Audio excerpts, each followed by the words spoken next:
once again to Crazy Comics and Stories. It's me, your charming and delightful old Uncle Rat Bastard. And at the other end of the series of tubes and wires that we call the internets is Joe, Crazy Writer. How you doing today, Joe? You know, the last time I went drinking with you, I woke up naked, and on my forehead someone had written, "I lick elf bells."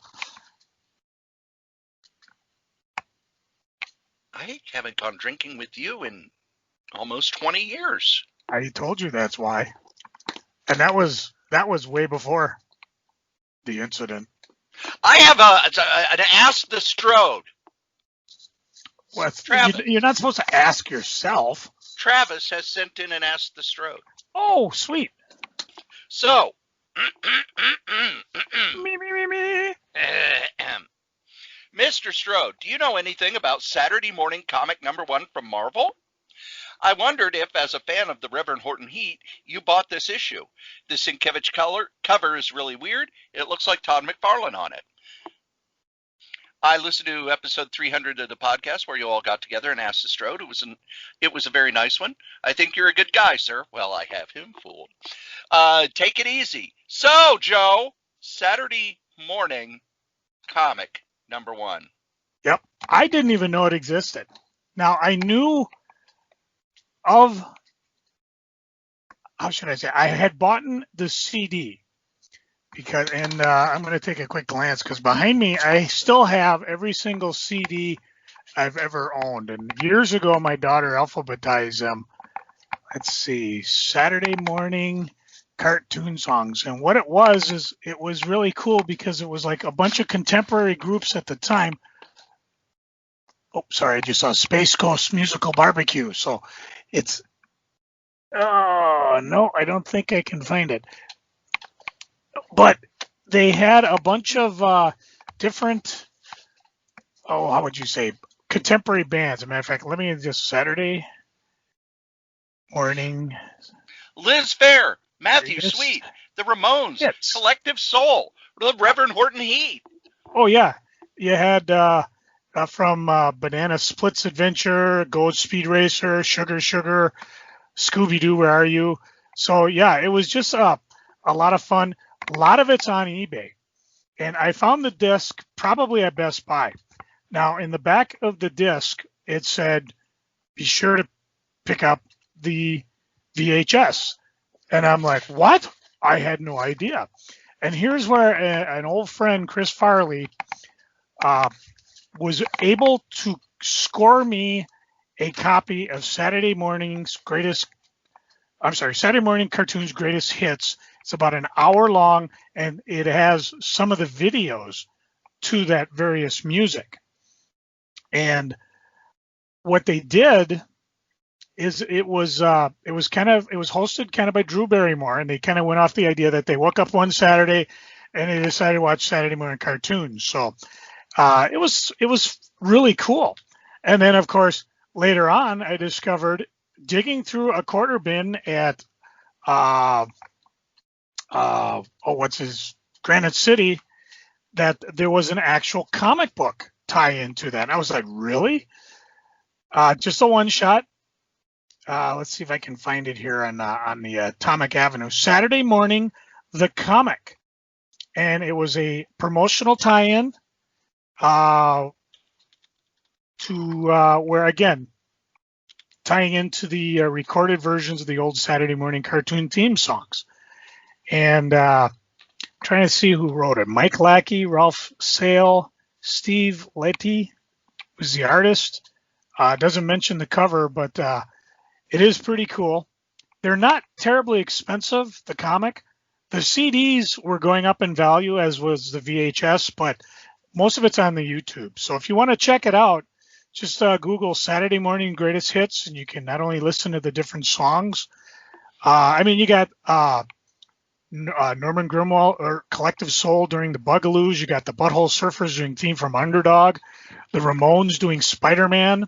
Some of this you may have even heard on Cartoon Network, because they actually took stuff from it. You had the Murmurs doing HR Puffin stuff. Wax doing Happy Happy Joy, Face to Face, Popeye the Sailor Man. I mean, it was just a blast. And like I said, I have no idea where. I know I have the VHS and the CD somewhere, but in this age of streaming, it's all on the YouTubes, so you can go check it out. And if you get an hour, watch that thing with Drew Barrymore. This was kind of the kind of in between Drew Barrymore, where she'd kind of outgrown the cuteness of being a kid, but she hadn't quite matured into a artiste yet. She was trying to be a sex symbol at this point. She'd done Yeah. a Playboy layout. And Flash David Letterman. Yeah. So there which you go. he That's said is his favorite Oh, thing yeah. that ever happened on his show. For me, this was where I first heard the Reverend Horton Heat, because they had not. We had, what was that radio station? Rev 105. Yeah. Rev 10, we had an alternative station that was a real alternative station, 104, in the late 80s, but they ran out of money and died. And then a few years later, we got Rev 105, which was a nationally known alternative station that broke a lot of new acts. Most of the DJs from Rev 105, when it went under, they scattered to other jobs, but then local Minnesota Public Radio started a similar station called The Current.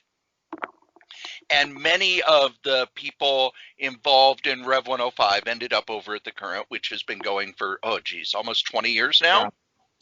And see, that was the interesting thing about Rev 105 was you have a dilemma with that type of music, because people always wanted you to be cutting edge and the newer stuff, but you only listen to radio when you recognize what it is you're listening to. It's kind of a weird conundrum that killed Rev 105. We want brand new stuff. Well, we give it to you, and then our ratings go down. When we play stuff you've listened to, ratings go up.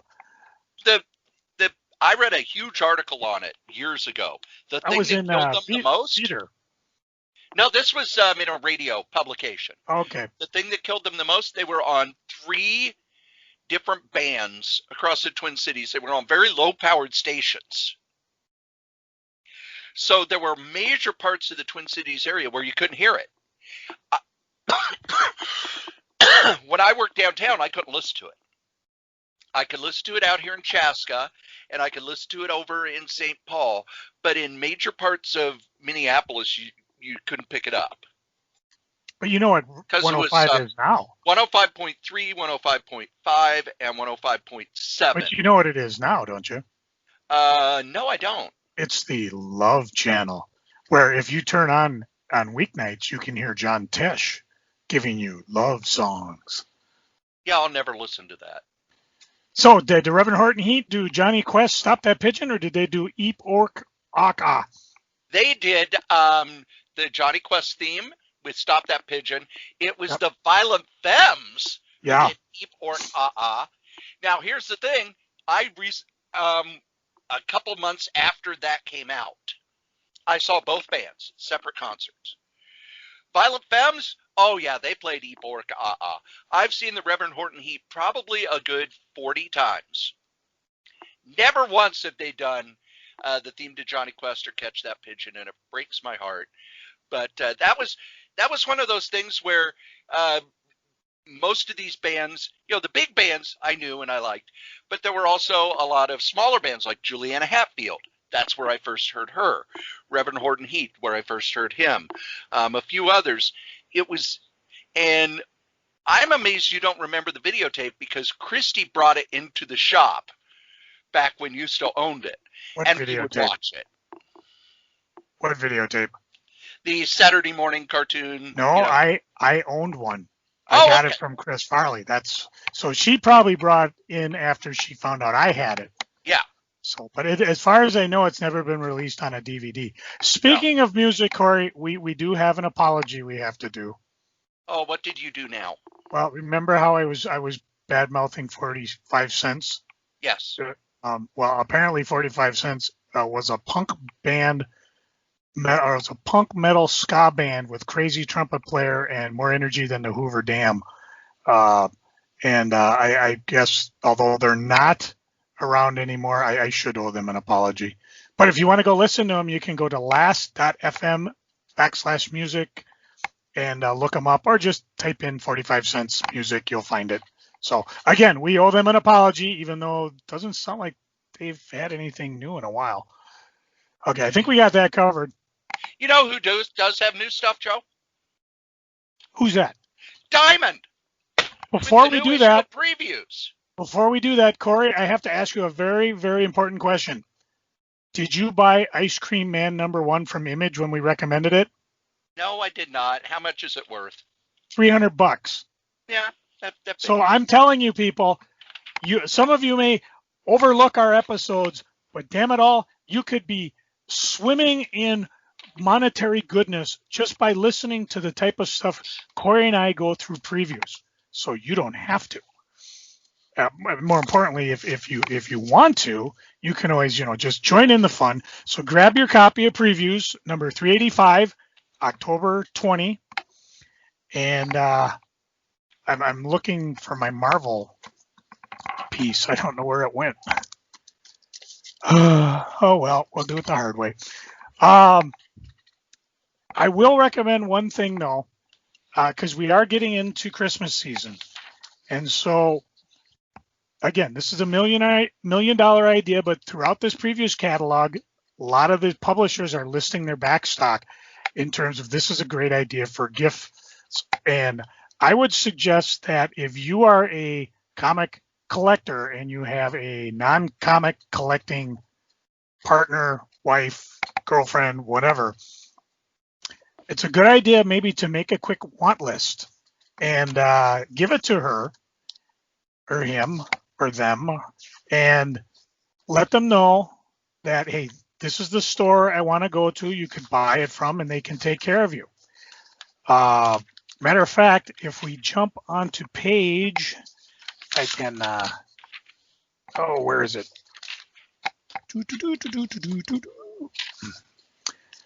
I thought it was here. I guess I saw it online, but there is a previews gift giving guide that retailers can order. They're probably waiting because they'll show up right before Christmas. I know in the past when I had the shop, I would give these preview gift guides, one to everybody, because I didn't think they were tremendously expensive. I also had a want list that I gave everybody that I said, write down the things you want, hand this form to your significant other and have them bring it in the shop. And a few people did. The other $1 million idea, of course, gift certificates. You can always go good with gift certificates. Joe, what if all I have are insignificant others? Oh, there it is. It's right on page 2. How could I miss it? Previews Gift Guide Holiday 2019. Actually, that's a picture of it, but they got the new one coming up. So previewsworld.com, you can look it up. And again, throughout the that's called No Selling Cory's Question. The book, there were numerous times where, like in a case of Image, they would list all the back stock that was available and could be ordered for gifts. So again, we're not talking gifts here. Maybe we will do a gift show, but again, just some ideas to help our long-suffering comic book guys. I'm sorry, were you saying something, Cory? Previews? Or should we just dive right in? Previews. I say we drive right in. I say we drive right in? Okay, there's some driving in a car. I've only got one. I got to admit, this was kind of a wimpy previews. I don't know if it's just because a lot of the stuff I normally order is there. And again, we got an episode coming up where we talk about stuff we normally order. But I just didn't see a lot of things that really made me want to, open up my purse to give it a shot. The first one is on page 36. Post Americana #1, 6-issue miniseries. The Chenier Mountain Insulation, aka the Bubble, is the most sophisticated super bunker in the world. It was built to ensure the survival of America's executive branch of government and its most important citizens, should the unthinkable happen. However, when the world ended, that executive branch, they didn't make it, but the elite did. 80 years later, one of their own has named himself the new President of the United States. His plan?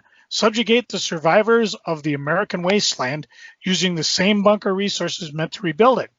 The only thing standing in their way? A deadly wasteland girl, hell-bent on revenge. They give you about 3 pages of art, which is kind of the setup before the mayhem. And being that it's a 6-issue miniseries, you know me, I love my miniseries. I figured that's a good one just to start out with. I'll give you enough for 6 issues, and who knows if it's good, maybe they'll come back with another 6. Cory? Go back a couple of pages to page 32. 32, that's what I'll do, just for you. The latest book from Ed Brubaker and Sean Phillips, Reckless. I don't care what it's about. It's Ed Brubaker and Sean Phillips. We do get a few pages here, but I will be honest. These are the guys who did Criminal. They did My Heroes Have Always Been Junkies. They did Pulp. I don't care. I buy everything they do. Sex, Drugs, and Murder in the 1980s, Los Angeles, and the best new twist on paperback pulp heroes since The Punisher or Jack Reacher. There you go. That's enough. Yep. Let's see. Was there anything else that really jumped out at me from Image? I actually don't have anything. It was just that one series that I'm definitely going to jump on board. I will recommend on page 49, That Texas Blood Volume 1. I've been hyping this since it came out. This is the first, let's see, it is the first 6 issues for $9.99. So it's that bargain price that Image always does. This is my favorite Image book right now. Absolutely adored this book. It's going to be about 30 issues. So this is a good way to check out and see if you want to give this one a try. The ones they recommend are Criminal and Southern Bastards. Cannot recommend Criminal highly enough. That is one of the greatest comics ever.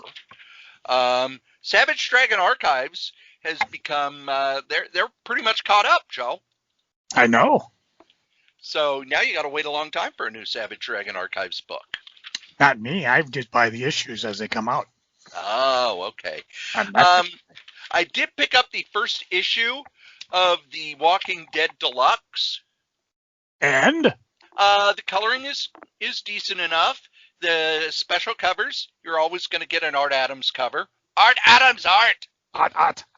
And in the back, there will be an essay from Robert Kirkman, as well as his handwritten notes for when he started writing the book. Because what he would do, he would break it down page by page on a piece of notebook paper and then start writing it. So you get some behind-the-scenes stuff there. And that was all I had from Image. Next up is Dark Horse. I want to point out something important for Dark Horse. I'm not going to be buying it. But I want to point it out because it's, I think it's one of the more important things that's happened in comics. Let me get to that page. It is on page 88. Oh, 88. Alien, the original screenplay, number 5 of 5. The last Alien book to be put out by Dark Horse. Alien, the comics, is what put Dark Horse in the black. They were not making a lot of money until they picked up the rights to Alien. That first issue of Alien went insane when it came out. And they have kept that franchise ever since. It is now moving over to Marvel. But Joe, do you remember when the Alien comic came out and how crazy it was for that thing? I do. And then they just kept making miniseries, and they have made a ton of money off of them. Not only from the comic itself, but also from the adaptations of the comics. They turned the Alien comics into novels, trade paperbacks, omnibuses. They repackaged them over and over. And in a lot of ways, I haven't really liked an Alien movie since the second one. And in a lot of ways, I've ignored the movies because the comic is so much better at continuing that story. Joe, anything jump out at you from Dark Horse? I got two things. On page 83, Post-York Trade Paperback by James Romberger. Polar ice caps have melted. New York City is flooded beyond recognition. An independent loner, along with his cat and only friend, struggles to live another day in this makeshift community, populated mostly by outsiders like himself, while the depraved elite thrive ruthlessly on the outskirts. But his world's disrupted when he encounters both a mysterious woman and a trapped blue whale. Will it be each other's salvation or destruction? Caught my eye. Looks like it'd be kind of interesting. Apparently it was a one-shot expanded into a graphic novel. I wasn't aware of the one-shot, so that's good enough for me. And on page 98, the complete Emily the Strange, All Things Strange. My daughters both absolutely loved Emily the Strange when they were in their teenage years. So I'm not saying it's a gift idea, but that is what I'm saying. So that's it for Dark Horse for me. For me, I want to point out page 97. Ooh, it's another omnibus, but it's not listed as an omnibus. It is Dragon Age, the first 5 graphic novels. Dragon Age is a video game series by Bethesda when they used to be awesome. And it's fantasy. It's very much like a very good Dungeons and Dragons session. I've played all of the games. I enjoy all of the games, and this collects the first 5 mini-series into one. They're not calling it an omnibus, but it's an omnibus. It's $30 for 448 pages for stuff around the edges of the game. I always enjoyed that sort of thing. Joe already pointed out the Emily the Strange. And then for their relists, it's a lot of video game stuff because remember, that's where the money is. Joe, what's going on over at IDW? But you want to go to DC? You always say fuck DC. No, I didn't say that. Yes, you do. You've said it for months. I didn't say it last month. The only thing I've got that I was interested in is Crisis on Multiple Earths trade paperback. I believe this is a new printing of it. Yes. Which basically goes back into the original crossovers of JLA, JSA, and they always did them every year. And I don't know how far up this goes, but they were always fun reading. Goes to the early 70s. Okay, so yeah, these were kind of fun. So other than that, I got nothing new out of DC. How about you? Well, since you have your whole I hate DC thing, I always record it separately right here. And now, because Joe has, ever since DC left Diamond, Joe told me that he is not interested. We are at the 5th issue of DC Connect, which is only available online, either at dccomics.com or you can go to DCB Service, and under their download section, you can download it there. You can probably download it other places online, too. A few things that I want to point out in the regular comics. The first is Batman Catwoman #1 by Tom King.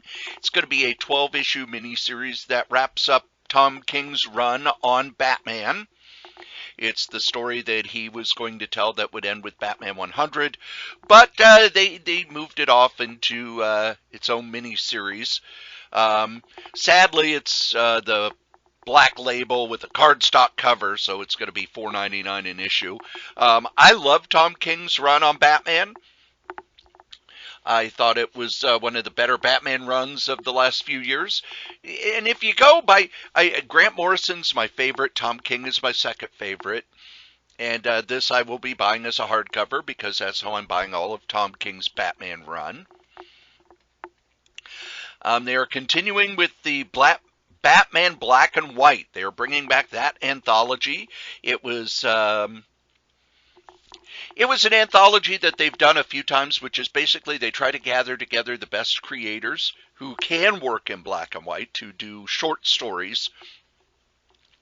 This is going to be done as a prestige format, which is that square-bound format.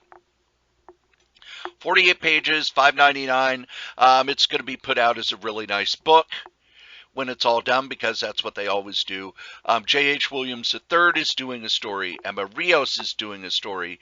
Paul Dini and Andy Kubert's doing a story. And G. Willow Wilson and Greg Smallwood will be doing a story. So that's going to be some excellent stuff. The previous black and white books have been fantastic, and I expect this to be just as good. DC is doing a crossover, Endless Winter.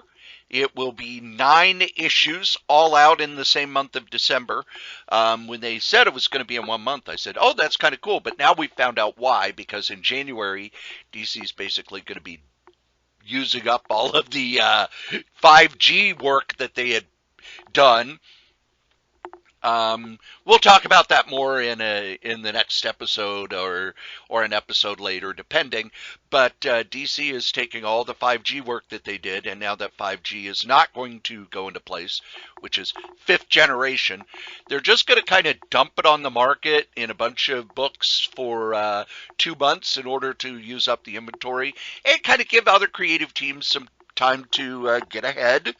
Hopefully, because they really don't want to be dealing with the fact that DC books have been late and missing their scheduled time for quite a while.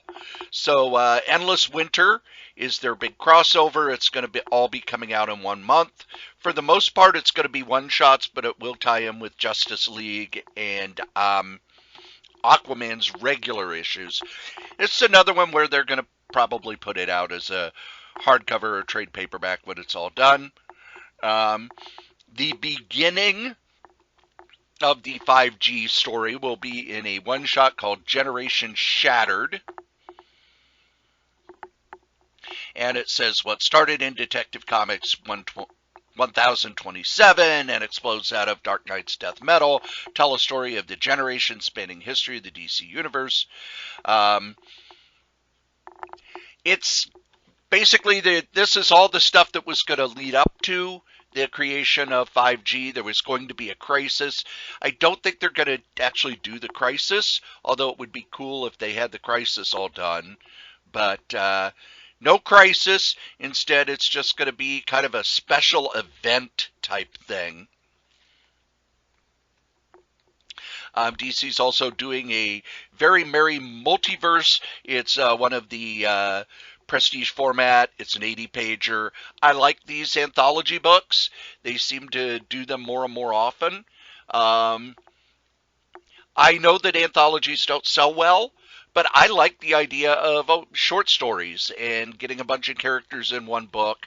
I've been picking these up all the time. They're also doing another series of what they call the Tales from the Dark Multiverse, which is kind of DC's What If, except their What Ifs all end badly. So they're doing Crisis on Infinite Earths, Dark Knight's Metal, War of the Gods, and then they'll be collecting all of those in a big old book. I think that's it. Everything else comic-wise is regular series, so nothing new.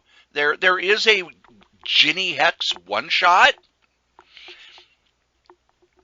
Ginny Hex is one of DC's new characters. It's the great-great-granddaughter of Jonah Hex.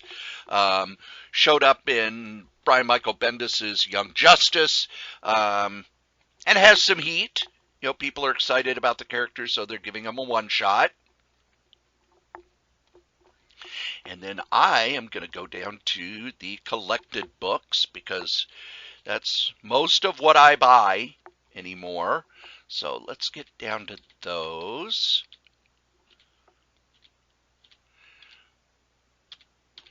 Takes a little bit here. Oh, and the end of Brian Michael Bendis' run on Superman. And it's funny because a few months ago he said, you know, it's not coming up soon, but I do know where it ends. And then it ends in January. In December.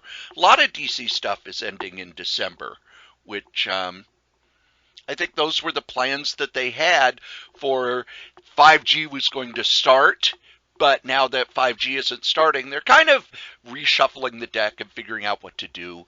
I would not be surprised if we get a few number ones in March to kind of kickstart characters showing up in new places. Omnibus-wise, we've got a Batgirl Returns omnibus, which is the first series of stories out of the New 52 where Barbara Gordon had regained the ability to walk and was Batgirl again. This is a omnibus that will have the 34 issue, 35 because it's got a 0 issue. Gail Simone wrote most of it. Gail Simone's run on Batgirl was really cool. I really like her stuff. So excited about that one. There is also Batman the Chalice, which reprints some prestige format stuff by Chuck Dixon and John Van Fleet. This new title collects a fully painted Batman graphic novel and more. This is basically, Chuck Dixon was a solid writer. Chuck Dixon never wrote anything where I went, wow, this is brilliant. And he rarely wrote anything where I went, wow, this is crap. He was kind of your journeyman guy who put out a solid readable comic. And for a while, he was writing tons of everything at DC, and eventually, your guys like that tend to come and go, and they're always surprised when it happens, except Brian Michael Bendis, who wrote about it a lot, knew that he was that guy and knew that eventually his time would fade too. Chuck Dixon is angry about the fact that his time has faded. This is a decent book. Before you pick it up, I would look through the art because it is basically a book to see if you like John Van Fleet's painted art. The Joker War, which was the big Batman story by James Tynion, went from Batman 95 to 100. I would wait on this one unless you just want the Batman issues, because in January they're putting out a book that reprints all the tie-ins and those stories for around the same price. Joe talked about Crisis on Multiple Earths crossing over. This reprints all of the stuff pretty much into the early 70s. It's all of the times that the Justice League and the Justice Society crossed over. There was a thing in the 60s where every summer they would do a story where the Justice League would meet the Justice Society. And sometimes they would bring in other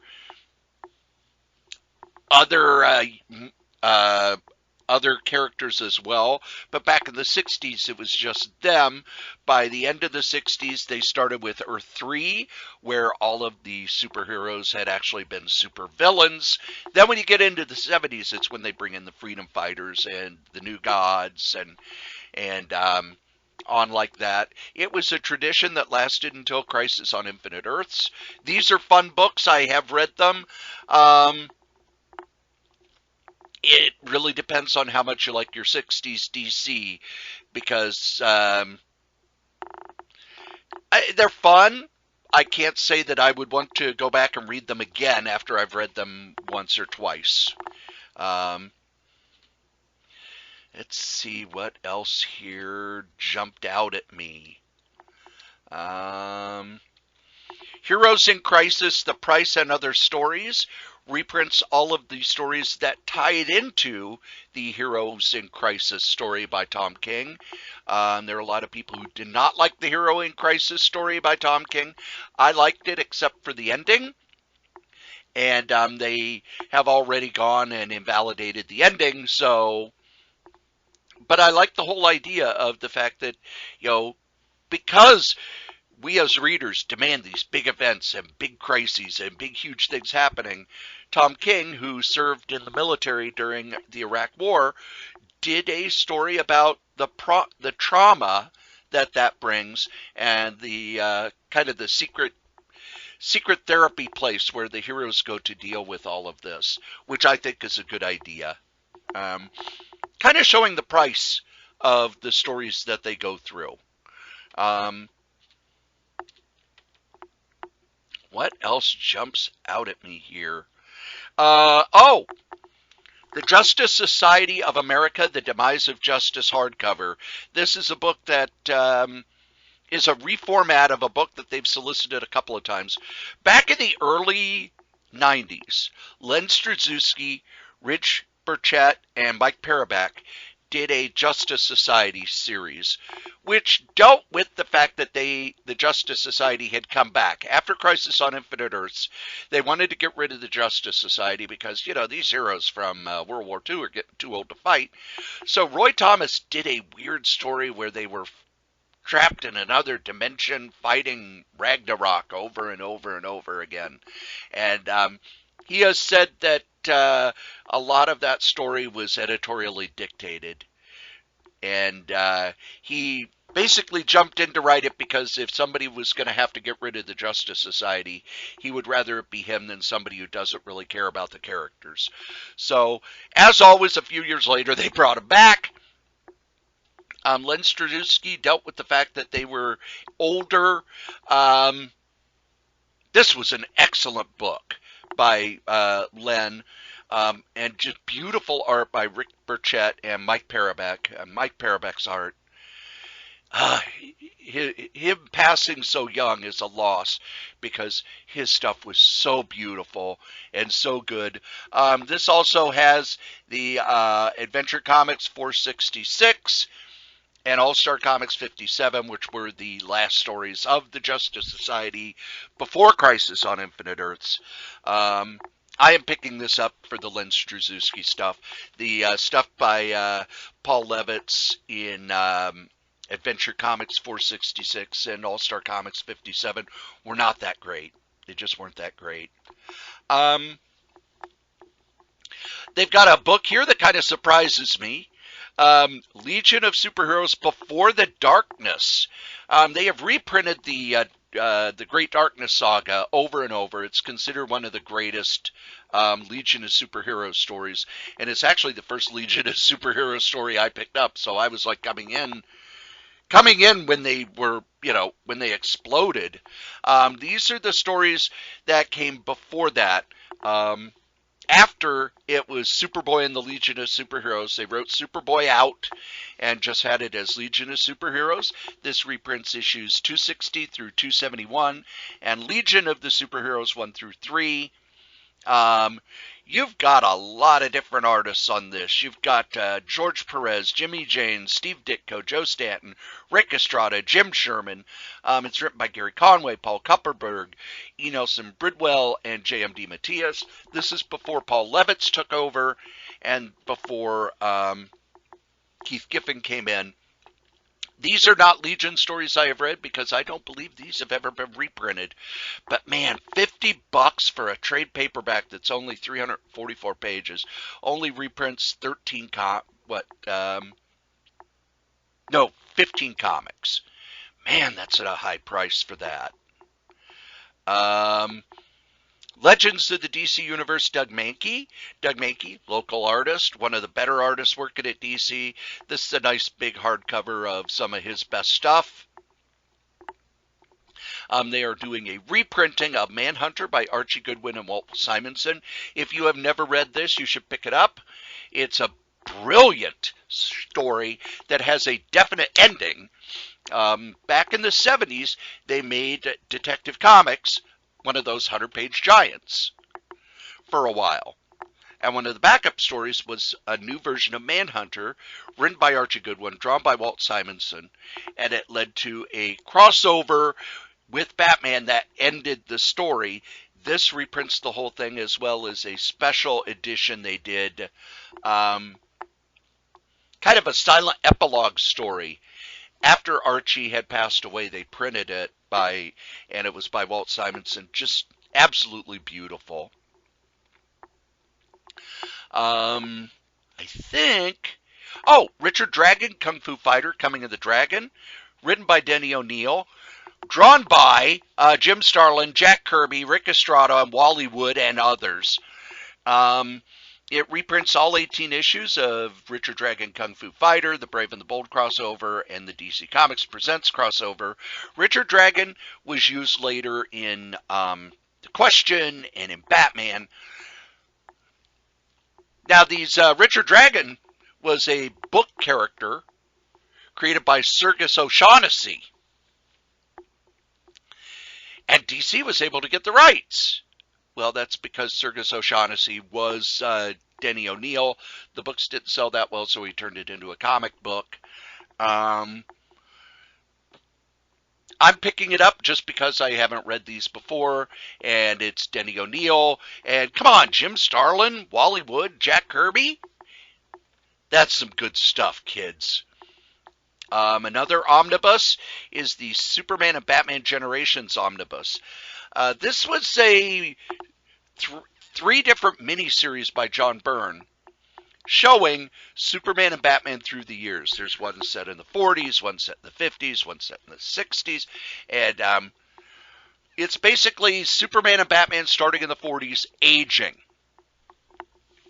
And this was back when Byrne really does great stories when he's not set in modern continuity. By this point, he had become very nostalgia-oriented, and I think that his stuff was really well done when it wasn't subject to having to tie in to recent stuff, which you could tell by his stories that did tie into recent stuff. He hated it and was always trying to rewrite it. This is 720 pages for $75. Really good price for a hardcover.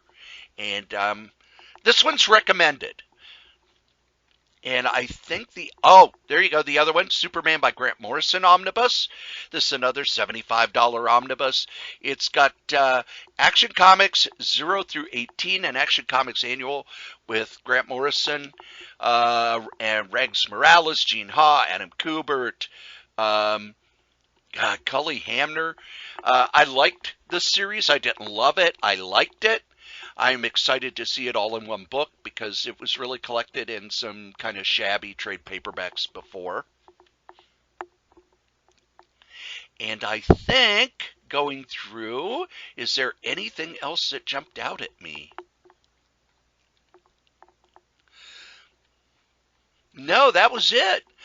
You can pick up the Sandman audiobook, which has been available online before, but now you can buy it through DC, and then the rest is toys and stuff. So back to previews, and then there's IDW. Yeah, but how am I going to know what to order DC? That means I have to go listen to the show. Damn right you do. Bad enough I work it. Oh, wait a minute. IDW, page 132. Give you a moment to get there.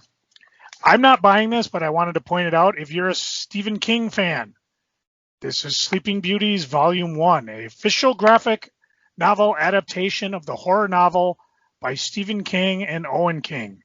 And, of course, it is a haunting interpretation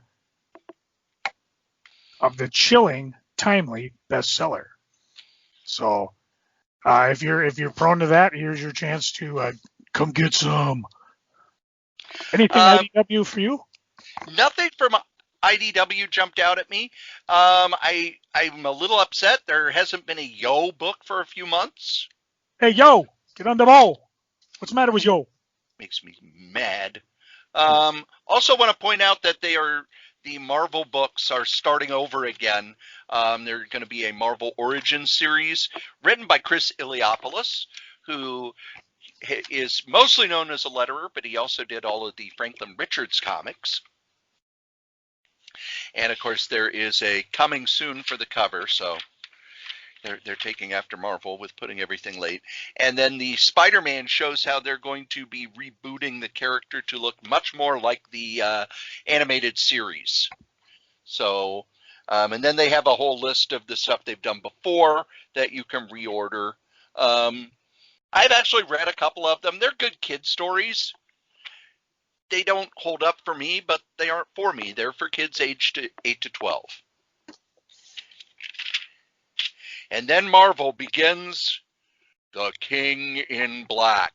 And boy, they got a long excerpt from it here. Yeah. This is one of those, I may probably jump on board the main series, but I am not going to be ordering many of the mini-series. I'm already ordering the Symbiote Spider-Man because Peter David's writing it.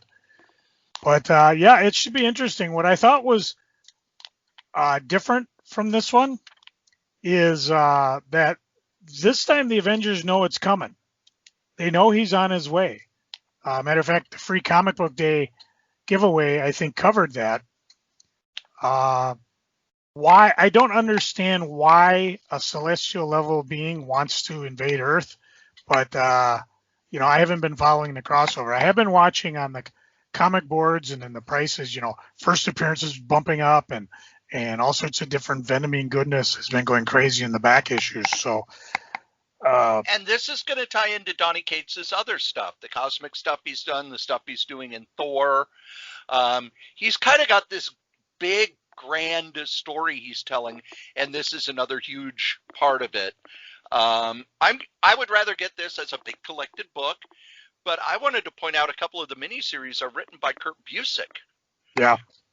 Which surprised me. He hasn't done much for Marvel other than the Marvel stuff for years. They're also restarting the Black Cat series. Let's see here. The King in Black Namor is by Kurt Busiek. And the King in... What's the other one? No, it's just the 2 issues of that. And then there's a new comic superhero group spinning out of this called The Union, which normally I would just go, yeah, okay. You know, it's Union Jack, Snakes... let's see, gotta move that. Kelpie, Choir, and Britannia. But it's written by Paul Grist, who did Brit and a few other really great books in the past. And I think this is the first thing he's done for Marvel, so kind of perked my ears up and I went, Paul Grist working at Marvel. That could be cool. Let's see, Spider-Woman ties into it. The Marvel Tales I find fascinating because they're reprintings. You know how Marvel Tales reprints old stuff that ties in. This is Venom number 3, 4, and 25. So it's stuff from like the last couple of years. You can ignore the Eternals because the Eternals has been pushed back to January. Yeah, canceled, resolicited. Although they got Thanos showing up in the second issue. Yep. Wolverine Black, White, and Blood has a story by Chris Claremont and a story by Saladin Ahmed. So you're pulling out the big guns on that one. Cory, take a gander at page 43. That's a long way away. What's on it? Take a look. See, I got it digitally, so I have to go. Oh. What's Amazing Spider-Man 55? There we go. Look at that cover. Absolutely love that cover. Patrick Gleason. Local artist, Patrick Gleason. When he popped that online, people went insane. And as far as I know, that is the regular cover. That is not a variant cover. So you should be able to get there's actually in the back a poster you can get of that. I'm telling you, if I had a comic store, that poster would be in my window. But other than that, nothing new. Well, let's see. Let's go back a bit to page 40. There's a Chris Claremont anniversary special #1. Yes. Where they're celebrating Chris Claremont's enormous impact on your favorite Marvel comics of the past 5 decades with all new stories. Don't that make you feel old? Chris Claremont's been writing for Marvel for 50 years. Yeah, no, that one definitely got me old. Have I told you the whole story of Chris Claremont working for Marvel? No. They have since back in the early 2000s, had him on salary so that he won't write for anybody else. Basically, it's the reward for all the work he did on the X-Men. And every so often, they'll approve a series or something like that he's doing, but they're spending a lot of time paying him not to do anything. I know they had a giant size X-Men #1 commemorative come out where different artists take different pages, and he didn't write anything on that, but he did write a pretty good I don't know, historical text at the end of Yes. it. So that's something you guys, that's on the stands now, so you might want to go check that out. But no, he'll have his own anniversary special. There are a few books I want to point out. First off, on page 27, Joe, do you know who Patton Oswalt is? Isn't that a Oswald Goblin guy, somebody or other? No, it's a stand-up comedian. Oh. Okay. He's writing a MODOK miniseries. Why not? All you had to say was MODOK miniseries, but then you had, Patton Oswalt's writing. It's like, I'm pretty happy about that. Heroes at Home, #1. Zeb Wells is writing it. I don't know. I've never seen the artist before. Gurhiru. Being stuck inside isn't easy for anyone, even superheroes. See how your favorite Marvel characters coped with being cooped up in Heroes at Home. That looks to be fun. X of Swords is over, and the X-Men this month are going to be dealing with the repercussions of that. But I do want to point out the Wolverine series. If you have not been picking up the Wolverine series, you need to rectify that. The art by Victor Bogdanovic is out of this world amazing. His stuff over at DC was good. It was really good. His stuff on Wolverine is blowing me away. He's posting some of the pages as soon as he gets them done up on Facebook. And there are times where I wish they would just print it black and white because his art is so good without the color. With the color, it's really good. But if you just go to his Facebook page and look at some of the pages he's putting up, oh my God, the guy is a genius. He is going to be hot artist. Hot. One of the guys that Marvel picked up that DC just kind of was left laying around. Let's see here. They are finishing up the Kindred story in Spider-Man. And if you've read Spider-Man, 850, you'll understand why they're doing the regular series and the miniseries. They set all of that up. Let's see what else we've got here. Oh, the nonstop Spider-Man that was solicited almost a year ago. Yeah, that's coming out in January. Yay.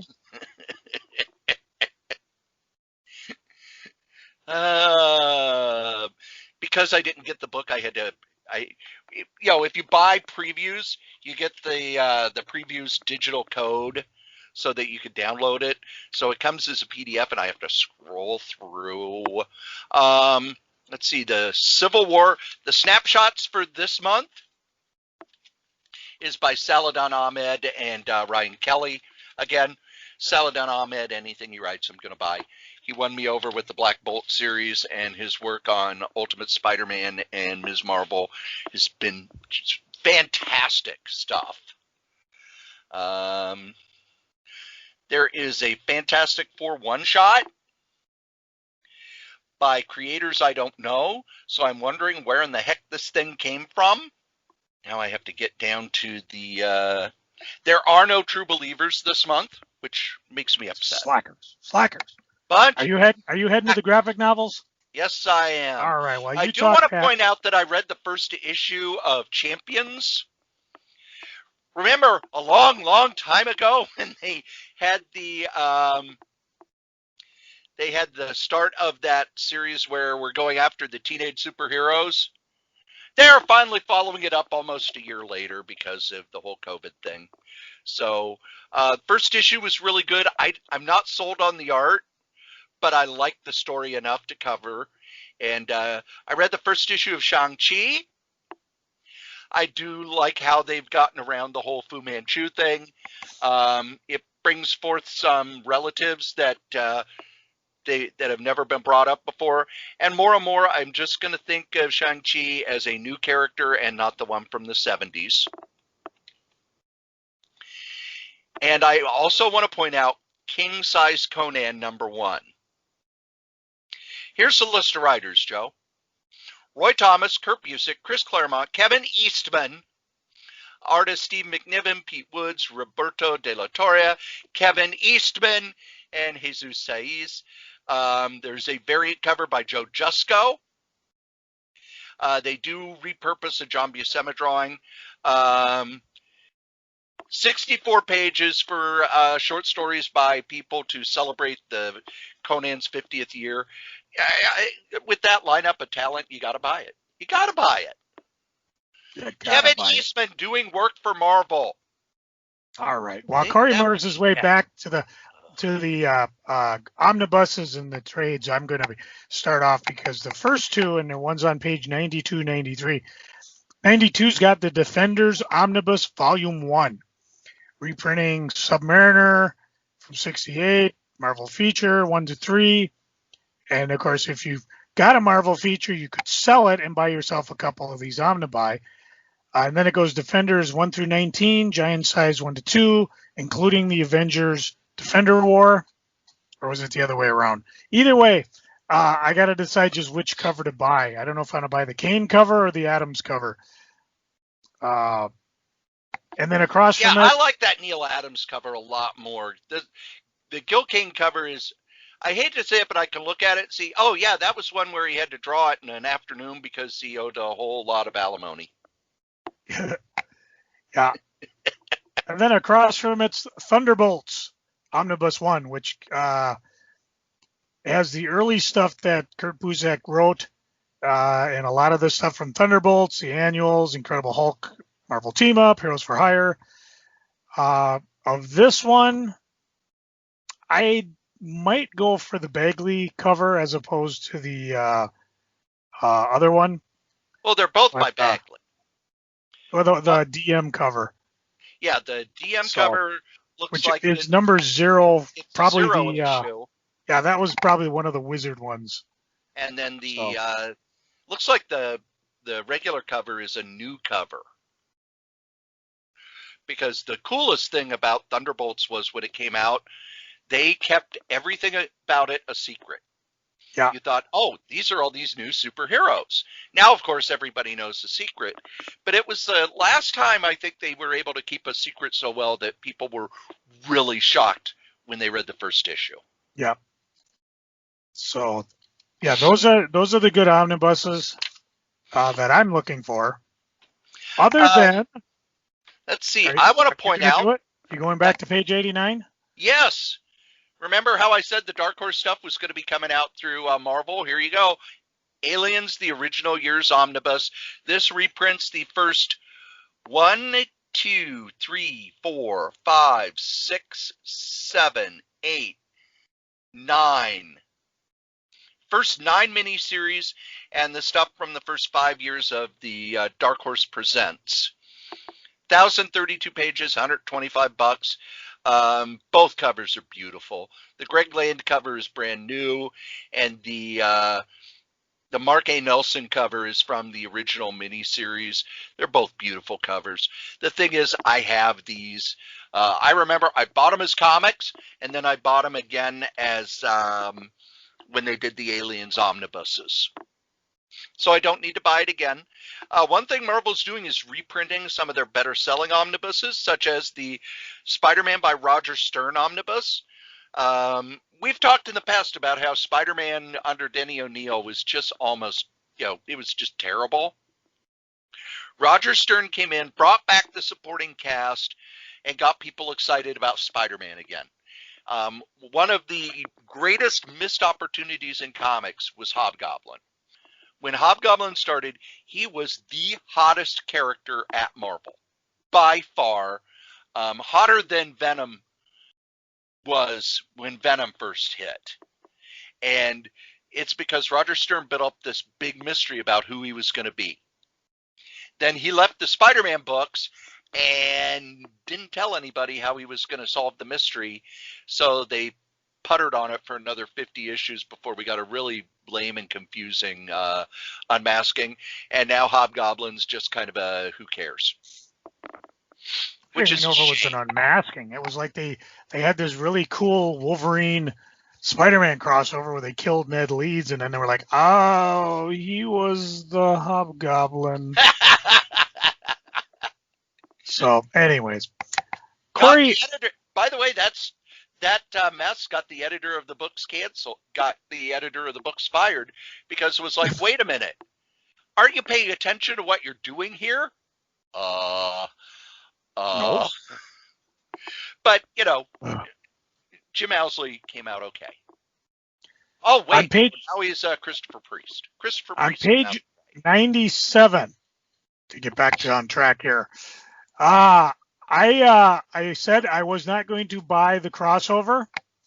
Now, as we speak, I was able to read the first 2 issues of the crossover, because when I thought I was originally going to go for it, I had ordered the X of Swords creation, which was the one-shot starting it, and then I believe it was an X Factor 4 that it goes into next. So I read those 2, and it's actually really good. Well, I'm not buying all these extra issues. I'm just going to wait and buy the hardcover, because it has everything I need in it.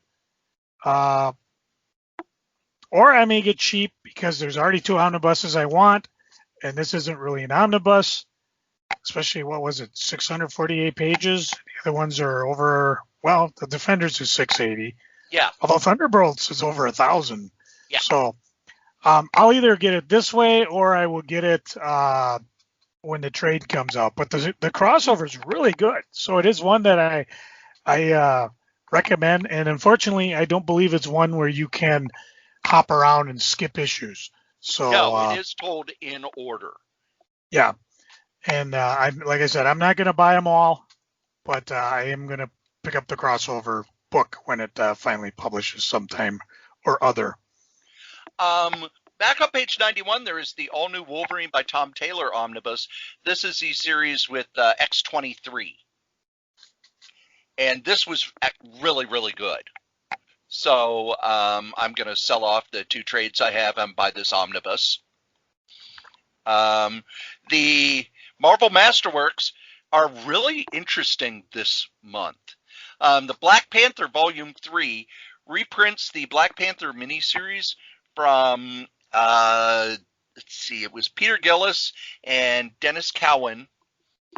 And it came out, it was one of those where the miniseries had kind of been sitting in Marvel's drawers for a while, and they finally just put it out because, it's been a while since we've had a Black Panther on a cover. We need to retain the copyright. And then they are reprinting the Panther's Quest story from Marvel Comics Presents number 13 through 37, which was put in a trade paperback about 2 years ago. Also, the other one is Thor 303 to 314. Boy, this was a mess. This was after Roy Thomas left, and no one knew what the hell to do with Thor until Walt Simonson took over with 337. I remember buying these at the time, and I really loved the character of Thor back then. And even I was like, I don't know if I can continue to buy this. But I have it going back for 50-some issues. I guess I have to. The Marvel Art of George Perez. This reprints a bunch of his stuff. I've got all of these stories in other books. And a lot of it is, here's an issue of Infinity Gauntlet. Here's an issue of Avengers, an issue of Inhumans, an issue of this. This is good if you don't know Perez's art very well and just want to get a nice sampling. If you're a hardcore fan, it's not something to pick up.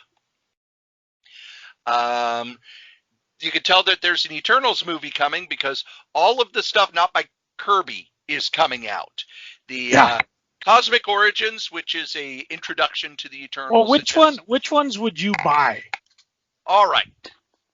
Because, I mean, that's really what we got to go with. I mean, it's no sense mentioning them all because they can just go online and figure it out. But which one would you buy, if any?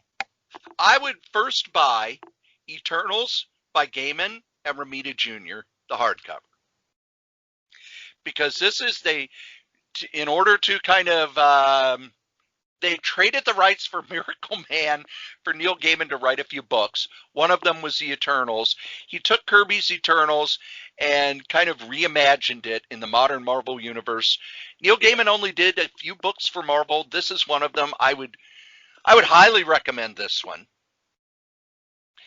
The next one that I would buy is Thor and the Eternals. It reprints Thor 383 to 301 in annual number 7. This is when, after Kirby left, Roy Thomas brought the Eternals into the Marvel Universe and kind of melded all the stuff Kirby had into the Marvel Universe. And it's got some beautiful art by Keith Pollard and John Buscema. It's Walt Simonson's first run. It also, on top of all that, if that wasn't enough, Roy Thomas adapts the Ring operas by Wagner, melding them into Thor's backstory. So this one is batshit crazy. Yeah, this one I'm picking up because I never read this run. I have had copies of Thor 300 and didn't quite understand what was going on. So for me, this is something I've never read before, and I'm actually looking forward to picking it up. And if I wasn't buying a couple of omnibuses, the Eternals Monster Size reprints all of Kirby's Eternals stories in that 2.5 foot tall format. Oh, this is such cool stuff. But I have the comics, I have the original omnibus, and now I'm getting the other omnibus, so I can't justify buying it. But man, if I didn't have all the Kirby stuff, I would buy that. I'm going to jump us forward to page 116, 117, because there is a trio of books. I don't know if I'm going to buy them, but they are definitely on the list because they cover 3 stories that I absolutely love. I'm not going to go in depth because you can look at it, but the first one is Avengers West Coast Epic Collection Volume 1, which is basically Avengers in the West Coast. It includes Mockingbird, it's got the Shroud, it's got the ever-loving Blue-Eyed Thing. Below it is the infamous Goblin's Last Stand, covering Amazing Spider-Man 105 to 123. Can I point something out about this epic collection, The Goblin's Last Stand? Only if it's epic. If you go to Amazon last week, this was selling for over $200. Ah. People don't understand that these epic collections, Marvel's going to keep them in print. Yeah. This reprints, it basically picks up at the end of Stan Lee's run, the beginning of Gary Conway's run. And then across from it, X-Men Days of Future Past, one of the better X-Men stories, collects the originals, as well as an annual that tied into it. Chris Claremont, where did we mention him before? John Byrne, John Romita Jr. So again, three different stories. Absolutely loved them when they came out. The Amazing Spider-Man I had to go back and piece together myself, but the other ones I was around when they happened. So those were kind of fun. I think that's it for me. Anything else for you, Cory? Spider-Man Bloodline is the story by J.J. Abrams and his son, drawn by Sarah Pichelli. This is the one that Marvel really, really pushed hard. And then J.J. Abrams and his son were late delivering scripts, and now no one knows when it's going to be done, but they're soliciting the trade paperback because basically they want to get this into bookstores. I read the first issue, and other than the twist, it was just okay, except the art by Sarah Pichelli is fantastic. They are going back to reprinting the X-Men books in those trade paperbacks that I enjoy so much, with Dawn of X Volume 11. And then we get to one of the epic collections that blew me away. I had no idea this was coming. Now, remember when I talked about the miniseries that came out by Peter Gillis that's going to be in the masterwork? This is all the stuff Don McGregor did after that. So you've got the Marvel Comics Presents, number 13 through 37. Again, his appearance in Solo Avengers, the inventory stories from Marvel Fanfare and Marvel Superheroes and Fantastic Four Unlimited. Ooh, that Fantastic Four Unlimited by Herb Trimpe is terrible. Oh my God, it's when he drew like Liefeld.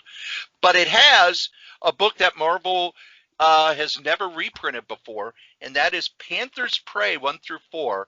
This was Don McGregor's 4-part prestige format series he did with Dwayne Turner.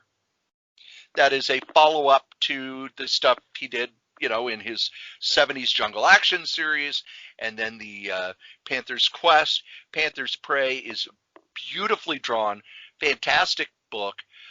Didn't get the attention it deserved, and now it's going to be in this epic collection. Really excited about it.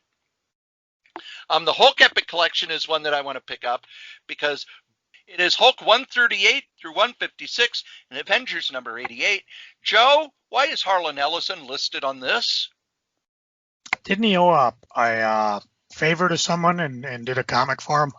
He did a 2-part story, Hulk and the Avengers, creating Jarella. Yeah. And I think this was done, if I remember right, because one of the Amazing Heroes I picked up at the 50-cent sale had a interview with Harlan Ellison. It was like, Harlan Ellison doing comics. And he was like, yeah, it's kind of a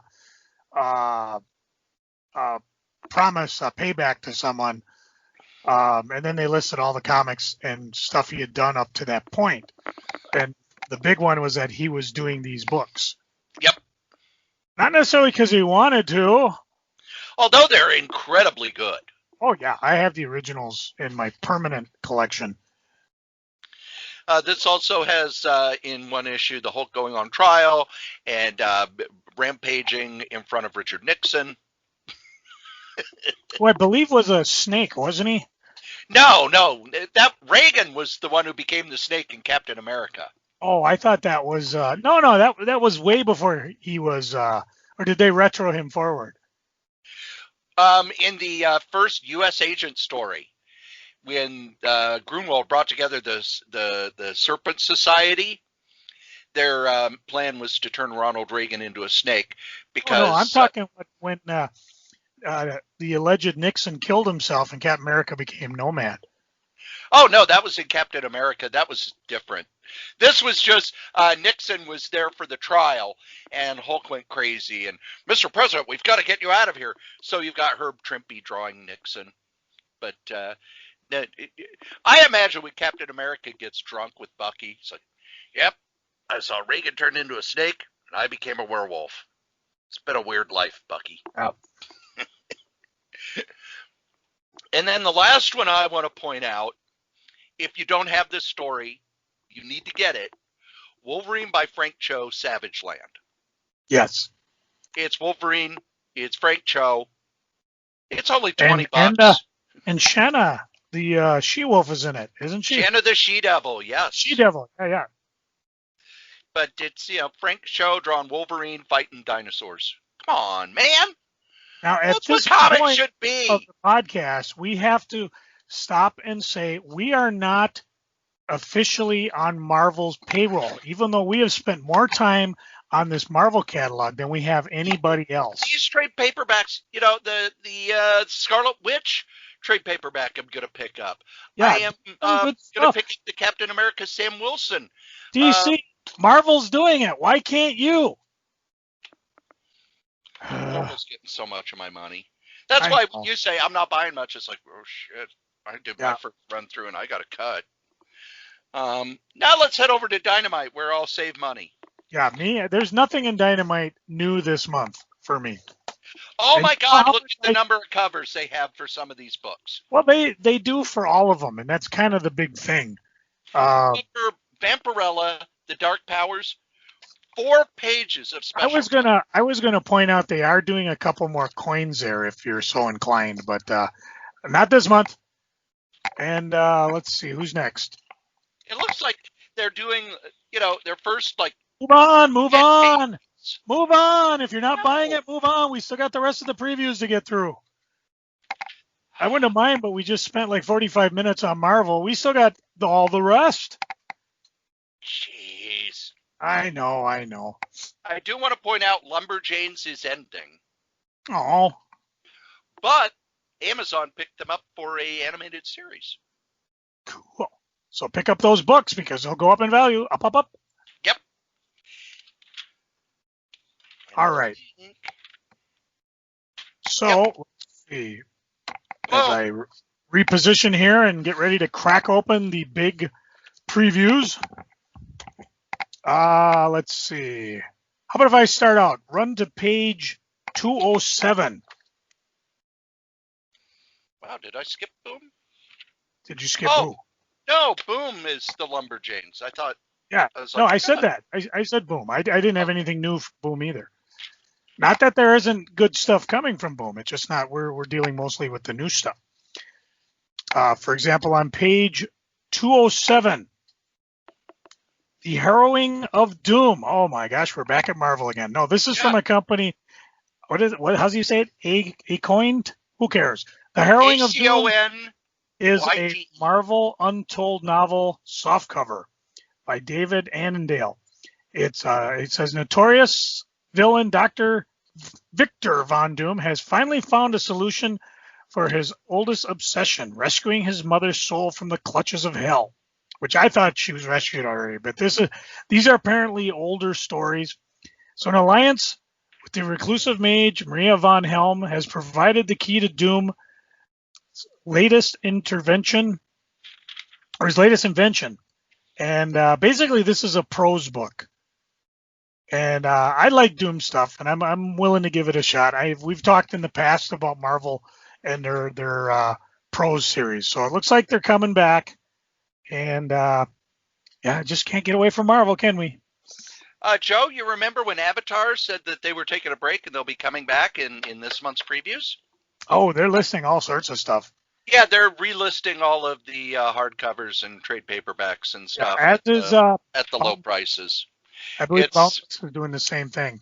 well, they're the same company, I think. Yeah, But I mean, they have you got resolicited pages worth of these. stuff to look at. They've resolicited these over and over. They haven't done a new book in months.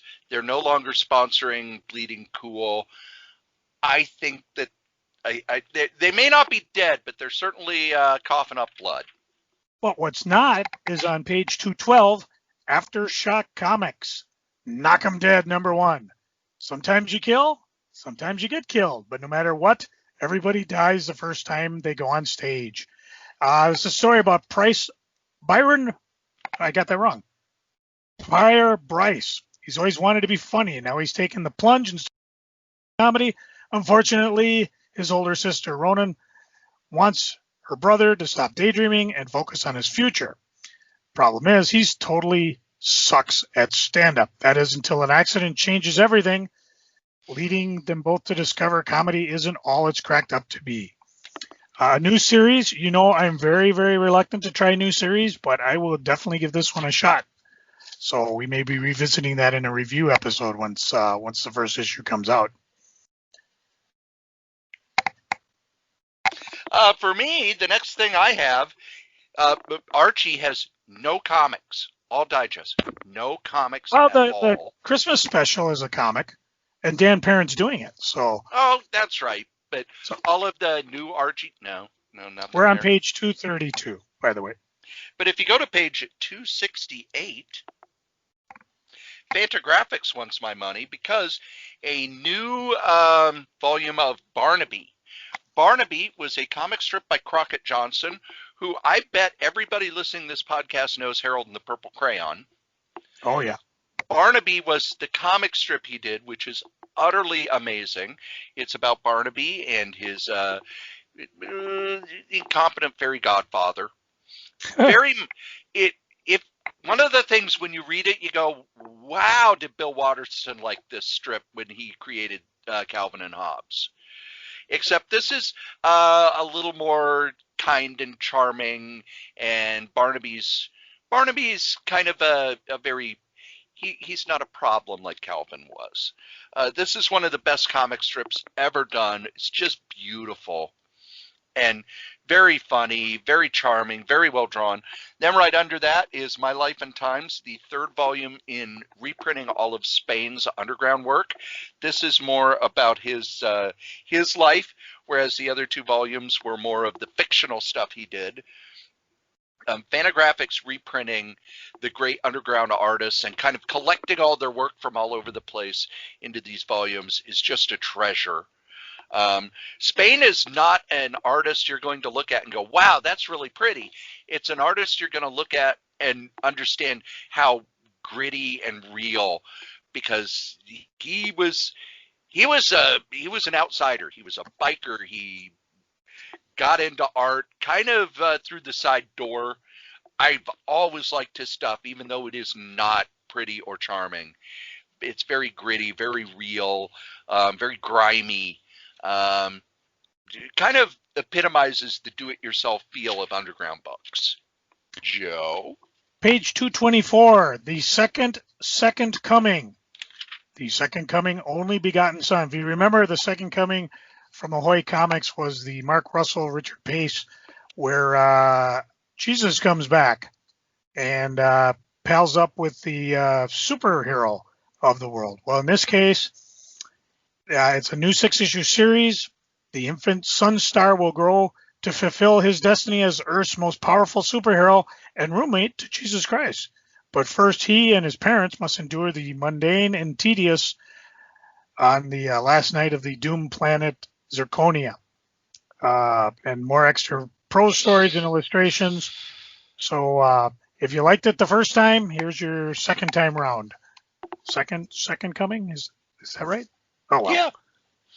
I'm not buying it, but I want to point out on page 275 will be the highest selling comic for the year. Which is? Cat Kid Comic Club by Dan Pilvey.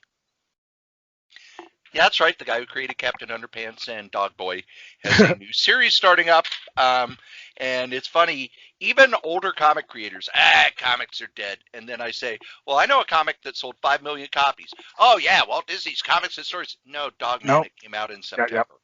This will sell. Oh, that's not a comic. Yes, it is. And it's not on newsstands. It's in Target and Walmart, etc., etc. I also want to point out there is a heavy metal magazine series called Cold Dead War, already canceled, not coming out. Which one? Cold Dead War. Oh, darn it. That's the one I was actually down for. I'd ordered one. Over, Tommy. It's over.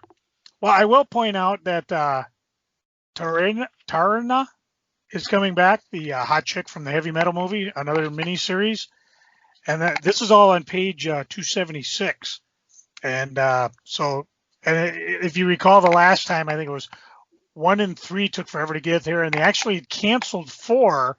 And then at the last minute, they shipped it anyway. So if you want it, let us know. So I've got it. I just never got a chance to read it. Kitty corner to that is Maiden #1. There's a familiar name in that one. Yes. Bart Sears. He's writing and doing the art. We haven't heard from him in forever. A young woman has forfeited her soul to the supernatural force of vengeance, never to be redeemed, devoted to annihilation as completely as her servant, the inscrutable and frightening hag, is devoted to her. It's Tales of Unrelenting, Unrepentant Revenge by, again, Michelle Sears and Bart Sears. So husband-wife team? It's supposed to be a. I wonder if it'll tie into Brute and Blade. What was it? Brute and Babe. Or if it'll even finish. But that's a different subject. Yep. Let's see, where are we? On page 321, the new issue of Back Issue is all about Grendel.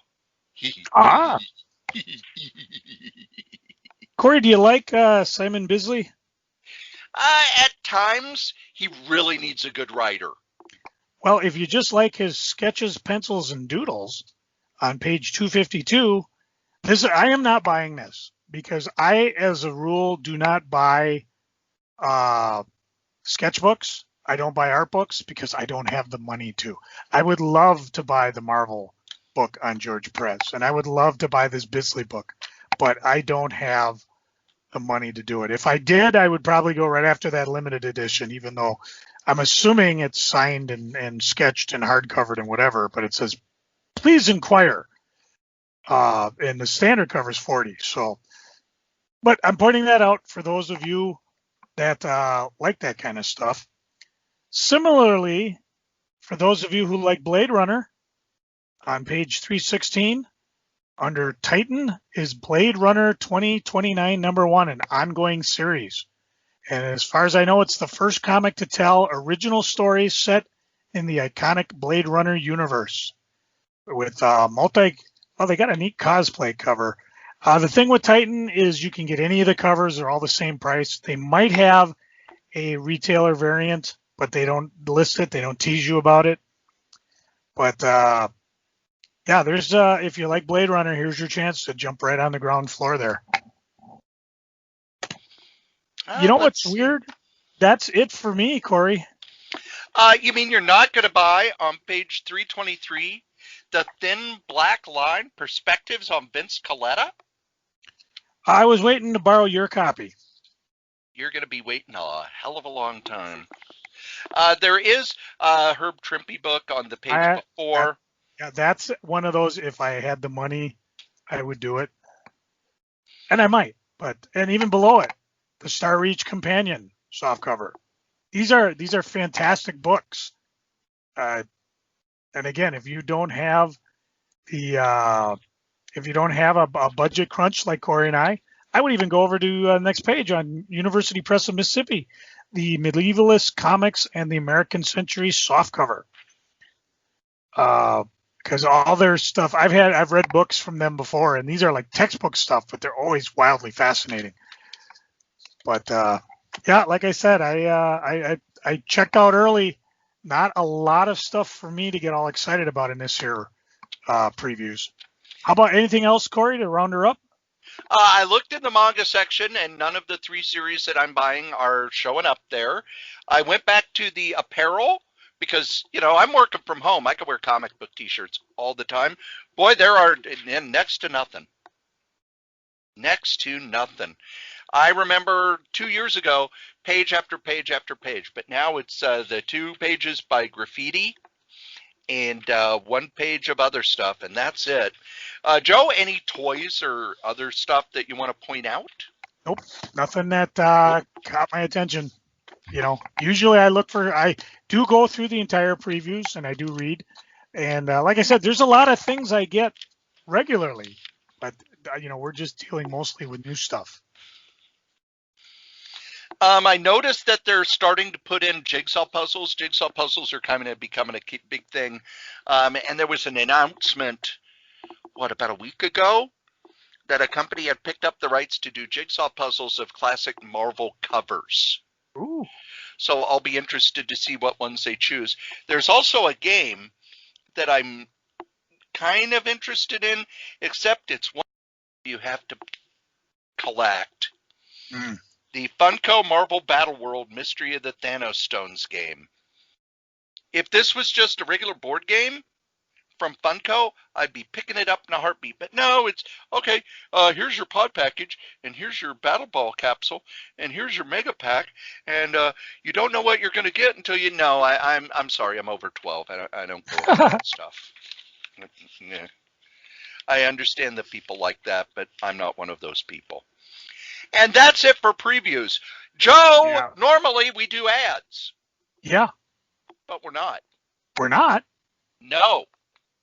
Until the election, we are just telling everybody to vote.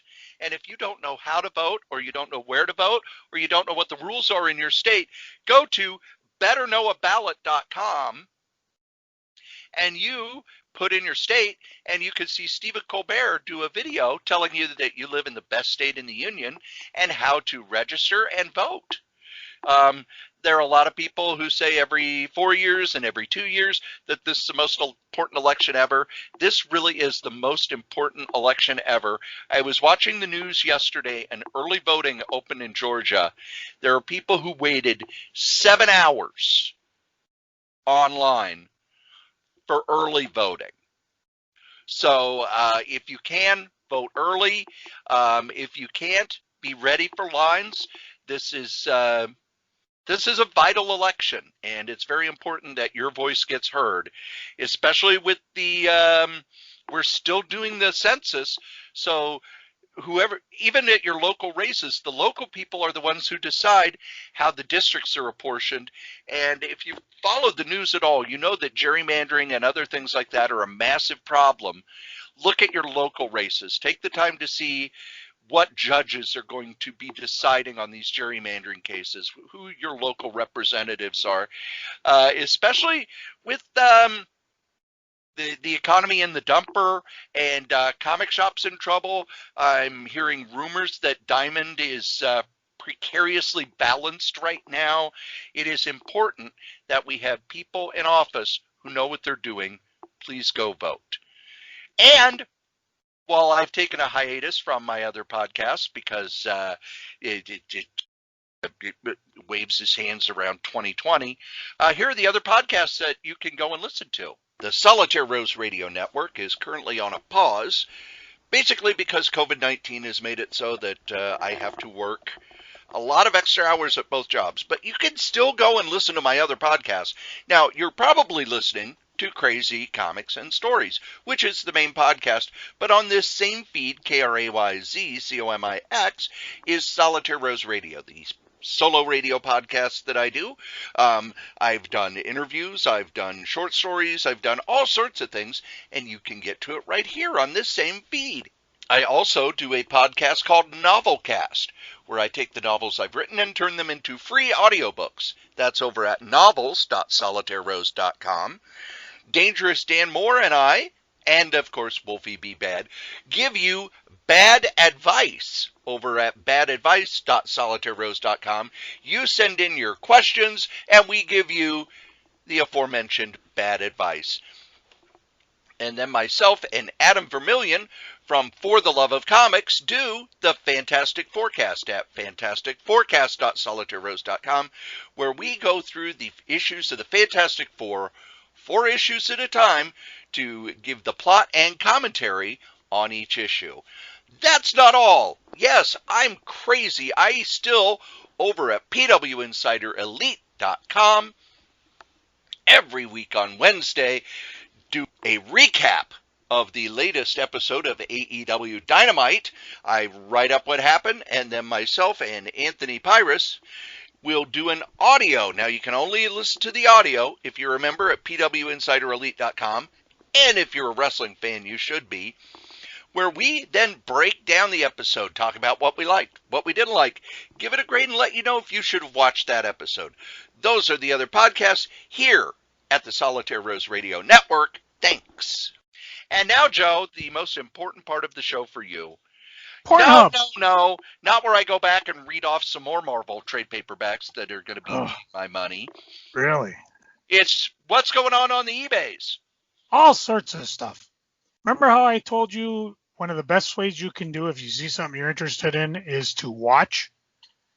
Because what I did is to be brutally honest, I basically I've been buying a lot of stuff. It could be just because I'm missing the con, no fall con this year, or I'm just wildly bored. But I mean, not only are Cory and I going out randomly and buying tons of stuff, but I'm going out on my own and I'm buying stuff on eBays. But I basically with a slinky. I know. I just bought one. I just zeroed out. So I figured time to put on a sale, move some of the stock that's been sitting around. And what I started with are people who are watching items. I basically gave them a deal, and they'll say yes, they'll say no. It's hard to say why somebody is watching something, but it's been going pretty good. And of course, as I'm wont to do for you, my beloved listeners, if you see anything there on the eBays, and you can go either link through Cory's site or just go get on Crazy and let's see, you can go right to eBay, and it's ebay.com/str/crazy comics and stuff. And if you want to see what you can sort things however you want, newly listed, you can take a look. I mean, I've done something, loaded up a bunch of stuff. I'll try to load as much as I can. I was telling Cory about that ice cream man. Well, if you want a set of 1 through 6, it's on my eBay, and it'll probably be there by the time this drops, or it might be gone because if somebody makes me an offer, and of course, if you being a listener, boy, all these things I'm offering, just let me know you listen to the show. I'll cut you a deal. maybe I'll toss in some freebies or one of these piles of stuff that I got. Or more than likely, I'll just cut you a decent deal. So when you're bored, store's open 24/7. Come get some. And now we get to my favorite part of the show. Yeah. No, Oh. no, not where I quit. Where I quit doing the show so I can read this reprint of X-Men number 58, which is by Neil Adams. Ooh.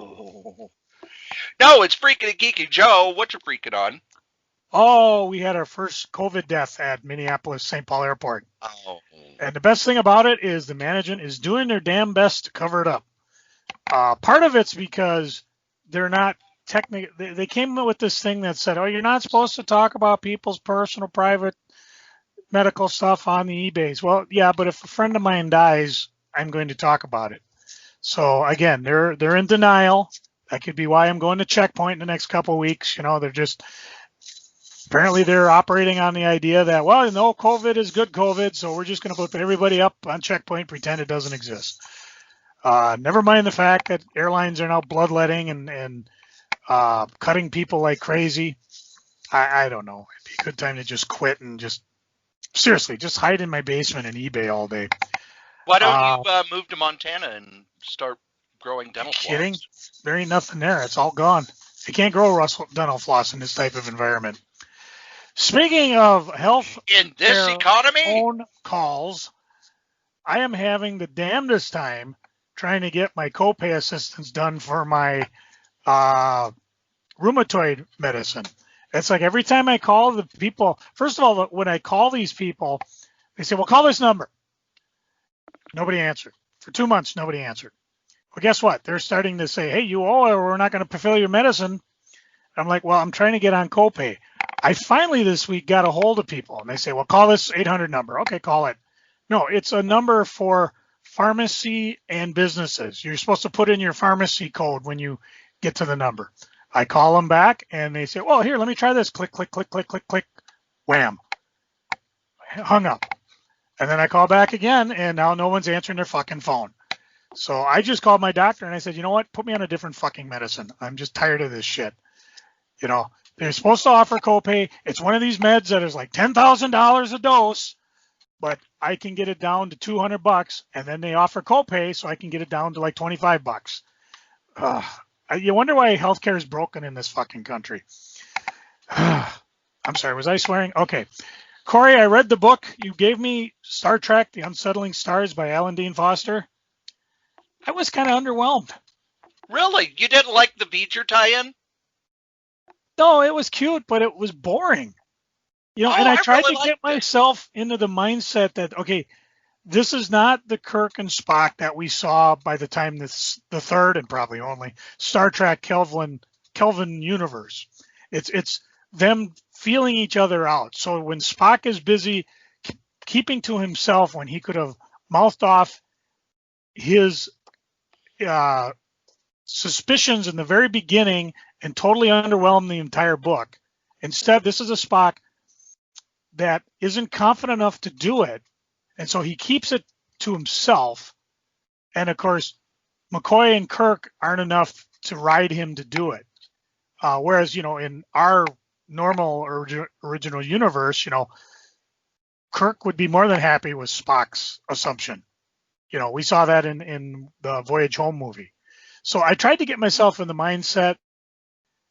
And the fact that I'm reading it like 5 pages to the end and they haven't figured, they got some major mojo going down. And it seemed like it was just kind of, this was kind of, what's the word? Dux Machina? I can't even say it. Deus Ex Machina. I don't even know if that's appropriate in this, but it just seemed like nothing I hate worse than, you're in like the last 3 pages of the book and there's some serious shit. And it's like, well, how are they going to resolve this? More importantly, we don't get a lot of afterplay, which I love in the Star Trek books. It's like, okay, we solved the problem. Now we're going to spend a couple chapters just dealing with it. So, yeah, I guess I was expecting a little bit more. But, after reading some of the what would you call it? When they were doing was it Pocket? Somebody was doing the continuation Star Trek books, yes, which were hard to jump in, but they were really good. And they did the little tie-ins in that too. I gotta admit I didn't see it coming. So again, if we're on the buy, borrow, or ignore, I borrowed it. I read it. I was underwhelmed. I guess I was expecting a little bit more, especially since, like you said, Cory, oh my God, they're taking forever to put these things out. You gotta wow me, baby. You just can't. I don't know. Whatever. Do you want the book back? Nah, not really. I've already done it. I'll leave it in a free library somewhere. Okay. Or hey, if you want it out there in eBay land, I'll hang on to it until this podcast drop, and then you can go ahead and send me a note, and I'll just send it to you. See, much better. Can't do that with digital books. Next week, Cory, I hate to say it, you're gonna have to burn one of our fill-ins. What did you do now? Well, no, what I did, remember I got to go to Checkpoint. Well, apparently I got to get trained for it. So I got to work Saturday. I got 1 day off, and then I got to go to training. So I might be free, but what's weird about this is they don't know if it's a 1 day training, that means I'm off Tuesday and I can do it. If it's a 2 day training, I can't do it either day. And then I'm back to my regular hours until my switch, which is the last week in October. But I figure we'll might as well just let you know so you can pick. We got a couple good fill-ins to choose from too. We can either do the Rochester trip, which was a lot of fun. We can do my sketchbook. I don't even know if we have a third one ready, but either way, we'll figure it out and we'll get together later. So yeah, it's the St. Cloud trip, not the Rochester trip. Well, did you use the Rochester trip already? Yeah. Oh, okay. I thought we were still waiting that. So yeah, the St. Cloud trip that we talked about, that was a month ago and whatever. For free comic book summer. Whatever. Yeah. So, but when we come back, we'll have our long talked about, and of course something will derail this. So it's just like the Conan. The next issue, what if Conan walked the earth today? Next podcast, Cory and Joe's poll lists.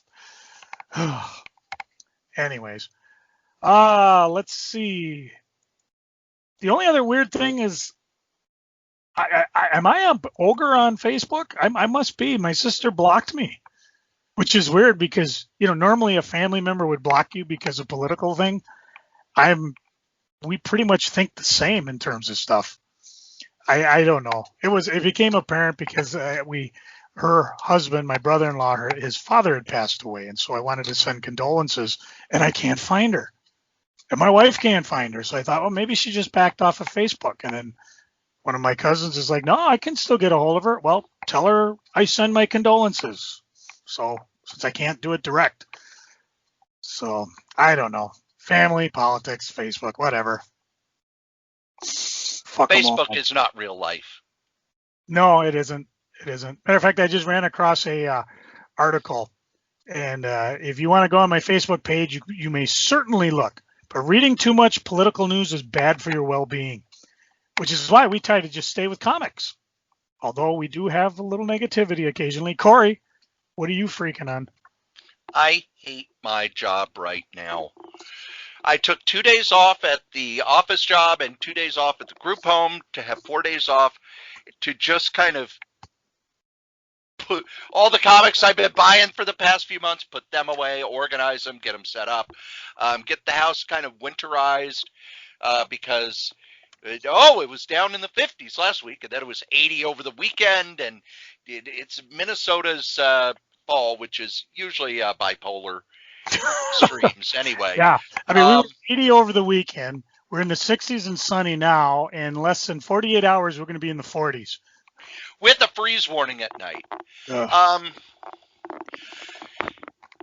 But yeah, when I left, I had a training for, we're going to be moving you to where you're doing more supervisory stuff. You're going to be grading calls and doing training and everything like that. Cool. So I come back, and not only am I expected to do the coaching for when the new people are taking calls and grading calls, but I'm on the busiest client we have right now, where Monday morning I log in at 8:30. There's already 30 people in the queue waiting. We have people in queue all day. Today, I had 2 training sessions. I had people messaging me. I got emails. You've got to get this done. You got to get this done. Calls in queue all day. And I've been saying, you've got to pull me back on answering calls if you want me to do all this other stuff. So we have a meeting today, and part of it was, Cory, you're really falling behind on this and this and this. And I said, can you look at my schedule the last month and see how much time I've had where I'm not on a call? It's lower than it is during our busiest time, during open enrollment, because you put me on this client that is our number 1 client with the most amount of calls, et cetera, et cetera. You've got to decide, do you want me taking calls or do you want me doing this other stuff? Well, it's going to slow down soon. You've been saying that now for 2 years. And it doesn't. It just keeps getting busier because we burn through people so fast. So the office job is just burning me out. I swear if I wasn't working from home, I would be seriously looking for another job. But then again, look at this economy. Are there any other jobs? No, there aren't. More and more movies are being announced that they will be going to streaming, including Coming to America 2. They announced that today. AMC, the movie chain, has declared bankruptcy. They will probably not reopen. Same with Cinemark. They're saying they will not reopen. The theater that you and I like to go to, the one with ultra screen. Dun, dun, dun. Marcus. Yeah. Marcus is only open Friday, Saturday, Sunday, and Tuesday. Oh, maybe they are doing $5 movies. They're doing $5 movies all the time now because no one's going to the theater because people don't feel safe in a movie theater. And I don't blame them. I was tempted to go see New Mutants. I really wanted to see it. But every time I would go to get in the car, it's like, do I really want to go and be around a bunch of festering bags of disease? No. And that's just popcorn. And, when I go out in Minnesota, we have the mask mandate. And I can't tell you how many times I see people who they'll storm into the store without a mask. And, they're arrogant about it and everything. It's like, you want to know why? You want to know why things aren't getting better? Because people aren't doing the bare minimum. If you just do the bare minimum, there was a projection that came out. And from the university that's been spot on with their projections, they said by February 1st, 400,000 people in the U.S. dead. If people were just to go along with the mask mandate, that would be 150,000 people lower.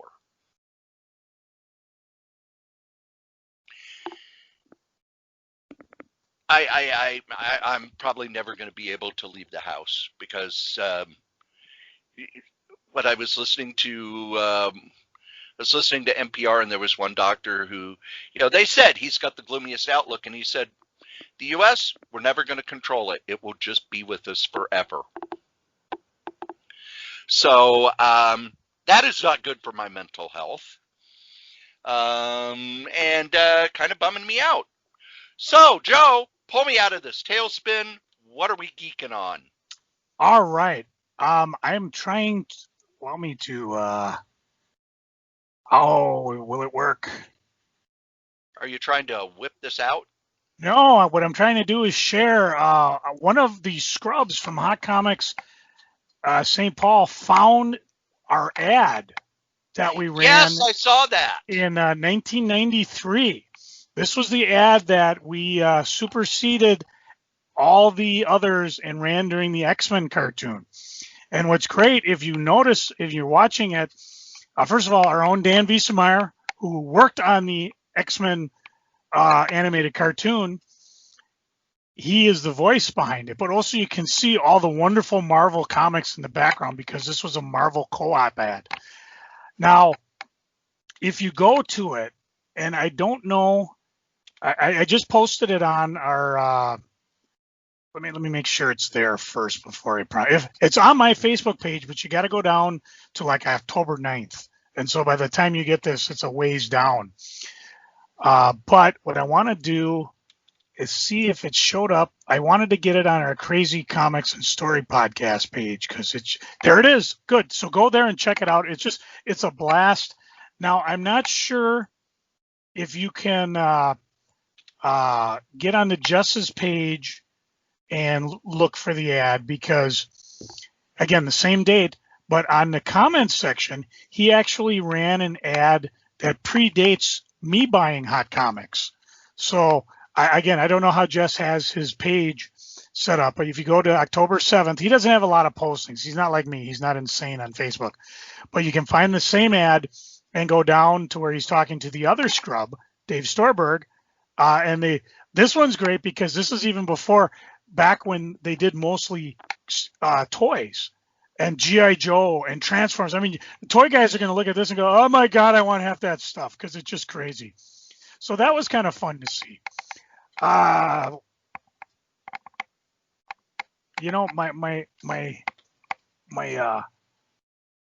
house is rebelling against me here. What else? I had a list here. Oh, there it is on the floor. Hang on a second.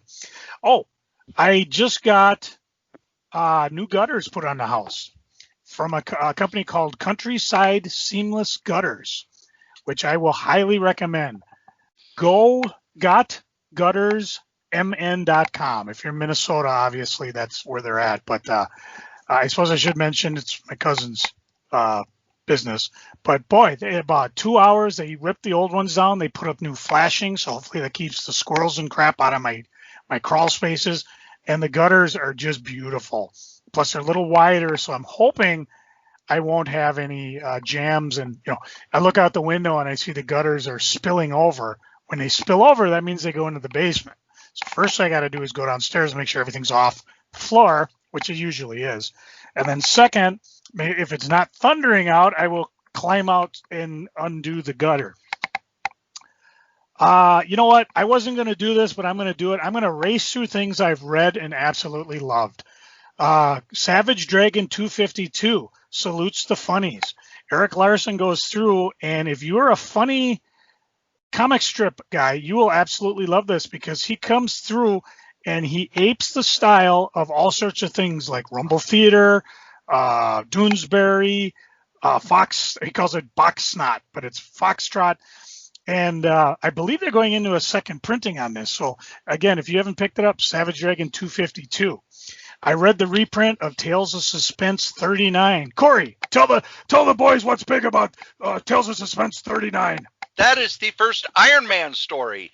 I don't believe Stan Lee scripted it. Wasn't it scripted by R.B. Bierbaum? Well, he plotted it. Larry Lieber. Oh, Larry Lieber scripted it. Yep, art by Don Heck. What's interesting about this is Tales of Suspense was largely stories with a twist. And the twist on this is that as soon as we all know the origin of Iron Man, but the deal was, and this is the last panel, as for the Iron Man, the metallic Hulk who was once Anthony Stark, who knows what destiny awaits him? Time alone will provide the answer. Because the deal was he could not get out of the armor. That was the twist of the story. Obviously, they decided not to go that route, but that's what I thought. I said, wow, as a standalone story, this is really creepy. But if you got a couple thousands of dollars, go get yourself a near mint one and rip thousands it out. Thousands of dollars. The other stories are actually pretty good as well, and I believe I'm looking at Gundar, Stan Lee, Steve Ditko, and let's see, the one before that. There's 3 stories in here. The Last Rocket. Oh, that had to have been an older one because nobody bothered. The ads are in here. There's a story that's broken up over a couple pages. So again, this was a fun reproduction of the original issue. Speaking of issues that may go up to $300, Department of Truth #1 from Image. Going into a second print, I believe issue 2 might be out. Oh, what a series. I bought the first issue, but I'm going to buy it as a graphic novel. I may wish I didn't. Let's see. Going back in time, Tommy Soros Rex from Doug 10 Naple. This was done from Image back in 2004. Maybe more than one printing, but you can find it really cheap. Basically, it's about a kid, and his parents are parents. It was kind of interesting because at first I thought that his dad was an asshole, but no, he cares about him. And he ends up losing his dog. Well, as you can tell by the cover, Thomasaurus Rex, he finds a T-Rex instead. Fortunately, it's not a wild Jurassic Park T-Rex, but it's a rather tame T-Rex who kind of hides behind trees because it doesn't like fire. And the story is black and white. It's utterly charming. Originally $11, but you can find really, really cheap copies. Let's see. Other things. I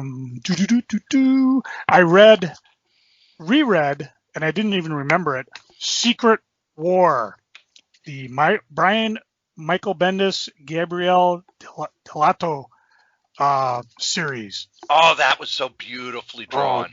This is beautifully drawn. It reads so much better as a graphic novel. As independent issues, I was totally lost. And again, cheap copies. I got mine from Steve Brown, Man of Renown. So highly recommend go find that one. And let's see. Okay, we talked about Shang-Chi. I definitely enjoyed that one. Chi? From Antarctic Press, Patriotica, #1. Basically, there's again, good versus evil.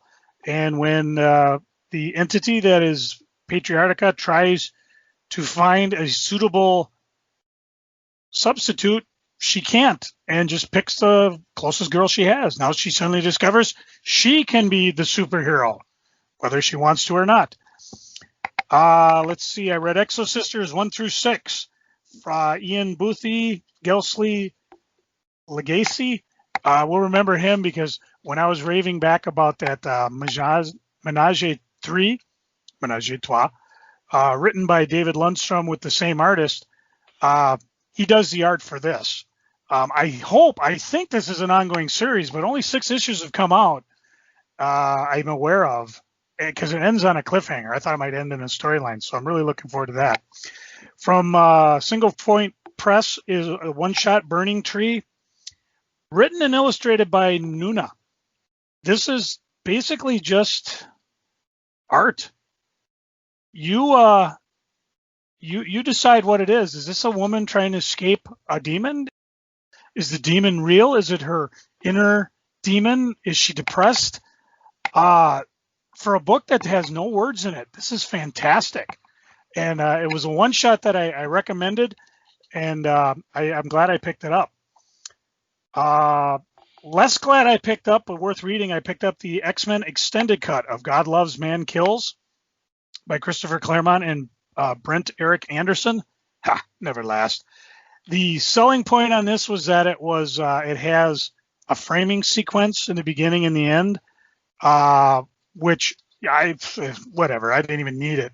But if you've never read it, this is a good way to do it, other than picking up the actual graphic novel. Let's see, Doctor Who Time Lord Victorious, #1 from Titan, really, really, really good. And the last thing I'm going to mention, and I'm just going to listen to Cory go, oh, Cory, I reread Mage, the Hero Discovered. Oh. By Watt Wagner. Volume 1 from Image. Joe, does Joe know who inked that book? I do not. Sam Keith. Really? Yes. Wow. I did not remember Jack Endor shit about this book. So this was like reading a brand new book. And naturally, I clubbed right into Mage, Book 2, The Hero Defined. And I'm halfway through that. Which is a completely different style of story. It is. And it's so much. Still fantastic. It is. And somewhere, did they do a third hardcover like this? The third hardcover is not out yet. Okay, because I know I have the paperbacks somewhere, and I will probably put them together and read them and sell them, because I'm going to buy this when the third trade paperback comes out. Hey, Image, you want my money? Get the third hardcover ready. So again, I wasn't gonna burn through my list, but I figure since I won't have anything to talk about for the next 2 weeks, I've been busy reading. Besides, after that's done, once I get to Checkpoint, I won't be reading as much. So enjoy it while I can. Cory, I hope that worked. What's got you geeking? What's got your spirits lifted up? If you go to cuttingedgebooks.com, they are a new digital publisher that are reprinting old pulp novels from the 40s and 50s And if you are a member of Amazon Prime, you can check them out on your Kindle. I just discovered them over the weekend, and they're basically going through and stuff that's gone out of copyright. They're picking it up, putting it out in nice collections. These are the type of, after the pulps died, paperback books. I didn't even know they were ill. Thank you. Thank you. You've been a beautiful crowd. Trying to reveal. So after the pulps died, the type of stories that they did were put into paperback books. There is one publisher still doing them, Harlequin Books, but it was very much, they would, even the old books themselves, they would just fold over. If you look at the old paperback books from the 40s, 50s, even into the 60s, you'll see that they basically just took the regular paper, folded it over one more time to print on it and take a few and put a cover on it. So it was almost the same paper, the same setup, the same printers. They just reformatted it. And there were a lot of what they called hard-boiled novels, basically just action stuff. Detectives hunting down bad guys. And they had to have a strong plot, but they also were, like Raymond Chandler said, if you don't know what to do, have somebody come through the door with a gun. These are not books that are going to win awards. These are not books that you're going to remember forever. This is just tough, gritty stuff to read in an afternoon, and I took a couple of days on my 4 days off to do so. I like this kind of stuff. I just do. I like the setting, especially the post-World War II, from like 46 into the 50s, where you had everybody was, coming back from war, and they were haunted, and there was evil afoot, and the streets were filled with criminals. I just like that sort of setup. I like that sort of story. I got my box day while I was on that little break. It was almost all omnibuses. So the first one that I picked up and started reading was the Marvel Classics Comics, which starts with issue number 13. And there are even comic historians online who are like, well, why didn't they reprint the first 12? People even asking me, why didn't they reprint the first 12? Joe, why didn't they reprint the first 12? Because they were reprints already. Yep, they were reprints from another company that Marvel licensed from one of the slimier publishers of the 50s who was still putting stuff out from time to time. Marvel picked it up, reprinted it, and then did their own from issue 13 to 36. It was mostly the lower rung guys at Marvel who were on staff. Doug Mensch did a lot of them. Doug Mensch, Don McGregor, Bill Mantlo. These are, they're adaptations of classic novels, but some of them, they're not really classic novels. They're more, hey, this is a really fun book that's in public domain. So you got some Jules Verne, you've got some H. Robert Haggard, lot of good art from Filipino artists. There are some, like there are a couple that you could tell Neil Adams had something to do with. Who penciled it? The Tribe. That was Neil Adams's group out of Continuity Studios, kind of the second tier guys, and Neil would, help out. And you can even see, one artist drew one panel and one artist drew another panel. These were all done very piecemeal, very quickly. I never saw them for sale on a newsstand anywhere. The other one that I am now reading through is the fourth Conan omnibus, reprinting the comic, not the Savage Sword. So this wraps up all of Roy Thomas's work on Conan. It is now all available. The stuff from 1970 to 1980 is all available in 4 hardcover volumes. Roy talks a little about how he had turned in a couple of annuals that saw print years later because they just kept it in an inventory drawer, and it's like, oh, time for an annual. Roy's got this double-sized story. Have somebody draw it and put it out. But boy, the art by Buscema and Ernie Chan is just so gorgeous, especially on this good paper, because in the past it was printed on that real shitty paper from the 70s. So, anytime you get me some good Buscema art on beautiful paper, I'm going to be a happy, happy man. TV-wise, I started watching Cobra Kai on Netflix. And I'm being very good because I know there's not going to be another season until next year. So I'm only watching one or two at a time. And there are two things. First off, wow, are the early episodes incredibly depressing. Have you watched it, Joe? I've heard about it, but I haven't watched it. It's really good, but you're seeing it from the point of view of the guy that Daniel beat in Karate Kid. And his life has not turned out well. And as the series goes on, he's going to overcome his demons and he's going to, build himself back up. And I do like the setup and everything, and it's a good series. But man, some of the stuff where the mistakes he's made in his life come back to haunt him, that's some hard watching. The other thing that goes through my mind is everybody's, oh wow, this series is great. Well, it's been on the YouTube premium service for a couple of years, and all that tells me is no one gave a shit about YouTube's premium service. Because it's like, it's been out for like 3 or 4 years. Nobody cares. Put it on Netflix. Oh my God, this is such a great book. And I think that's because there are just too many streaming services. There was a couple series that I looked at. It's like, oh, that looks like a fun series. Oh, I would have to subscribe to Shudder, which is a horror streaming service. It has like 1 or 2 series and then a bunch of movies that's available on everything else. Or this is a whole bunch of stuff available on everything else. Too many streaming services. Too much TV to watch. And the last thing I am geeking on, as we went through the previews, Marvel is really putting it together, I think, with their trade paperbacks and their hardcovers and putting out stuff that I really want to read. Whereas DC, I don't know who's in charge of their hardcovers and trade paperbacks, but Marvel is kicking their ass 7 ways to Sunday. And anybody who says that comics are dying and comics aren't worth reading, they just don't like comics anymore. Because there's so much stuff, such a wide variety, so many great artists, so many fantastic writers, that I'm excited about comics every time I get the new previews.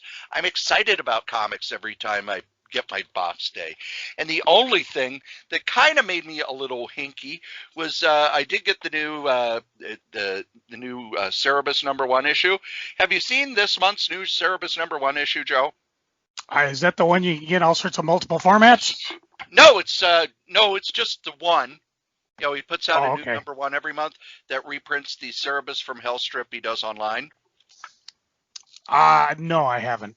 You have not seen Batbark Penis? No. Penis takes up a third of the word penis takes up a third of the cover, and Cerebus standing with his dong out takes up the first 5 pages of the book. Oh, we always knew. I mean, he obviously, had something to offer a woman. So Dave Sim really thought that Batman Damned was funny. Believe it or not, the reaction to it was funny. You've been listening to us blather on about comics for far less time than you would have thought, because it's only an hour and 51 minutes. I know. Usually these shows that we owe an apology to you, because usually we cram these things. We can only call them as we see them. People really like the longer shows, though. Yeah. Well, that's why I thought I wasn't going to blather on about the books I read, but I'm like, you know what? We came up shorter than I expected. So you got all sorts of goodness. Not only stuff coming up, stuff that's available, and stuff that you can go find in the past. And as we say every week, the comic we like the least, we still like better than the comic that you like the most. Joe? Cory, would you like a bad joke or perhaps something to do with sliced bananas? I'd rather just watch kitten cams. You mean you don't want to take sliced bananas, spread a little bit of peanut butter between them, freeze an hour, then dip in chocolate, refrigerate another 10, 15 minutes, and boom, you have an awesome snack. Okay, fine. Hit my music.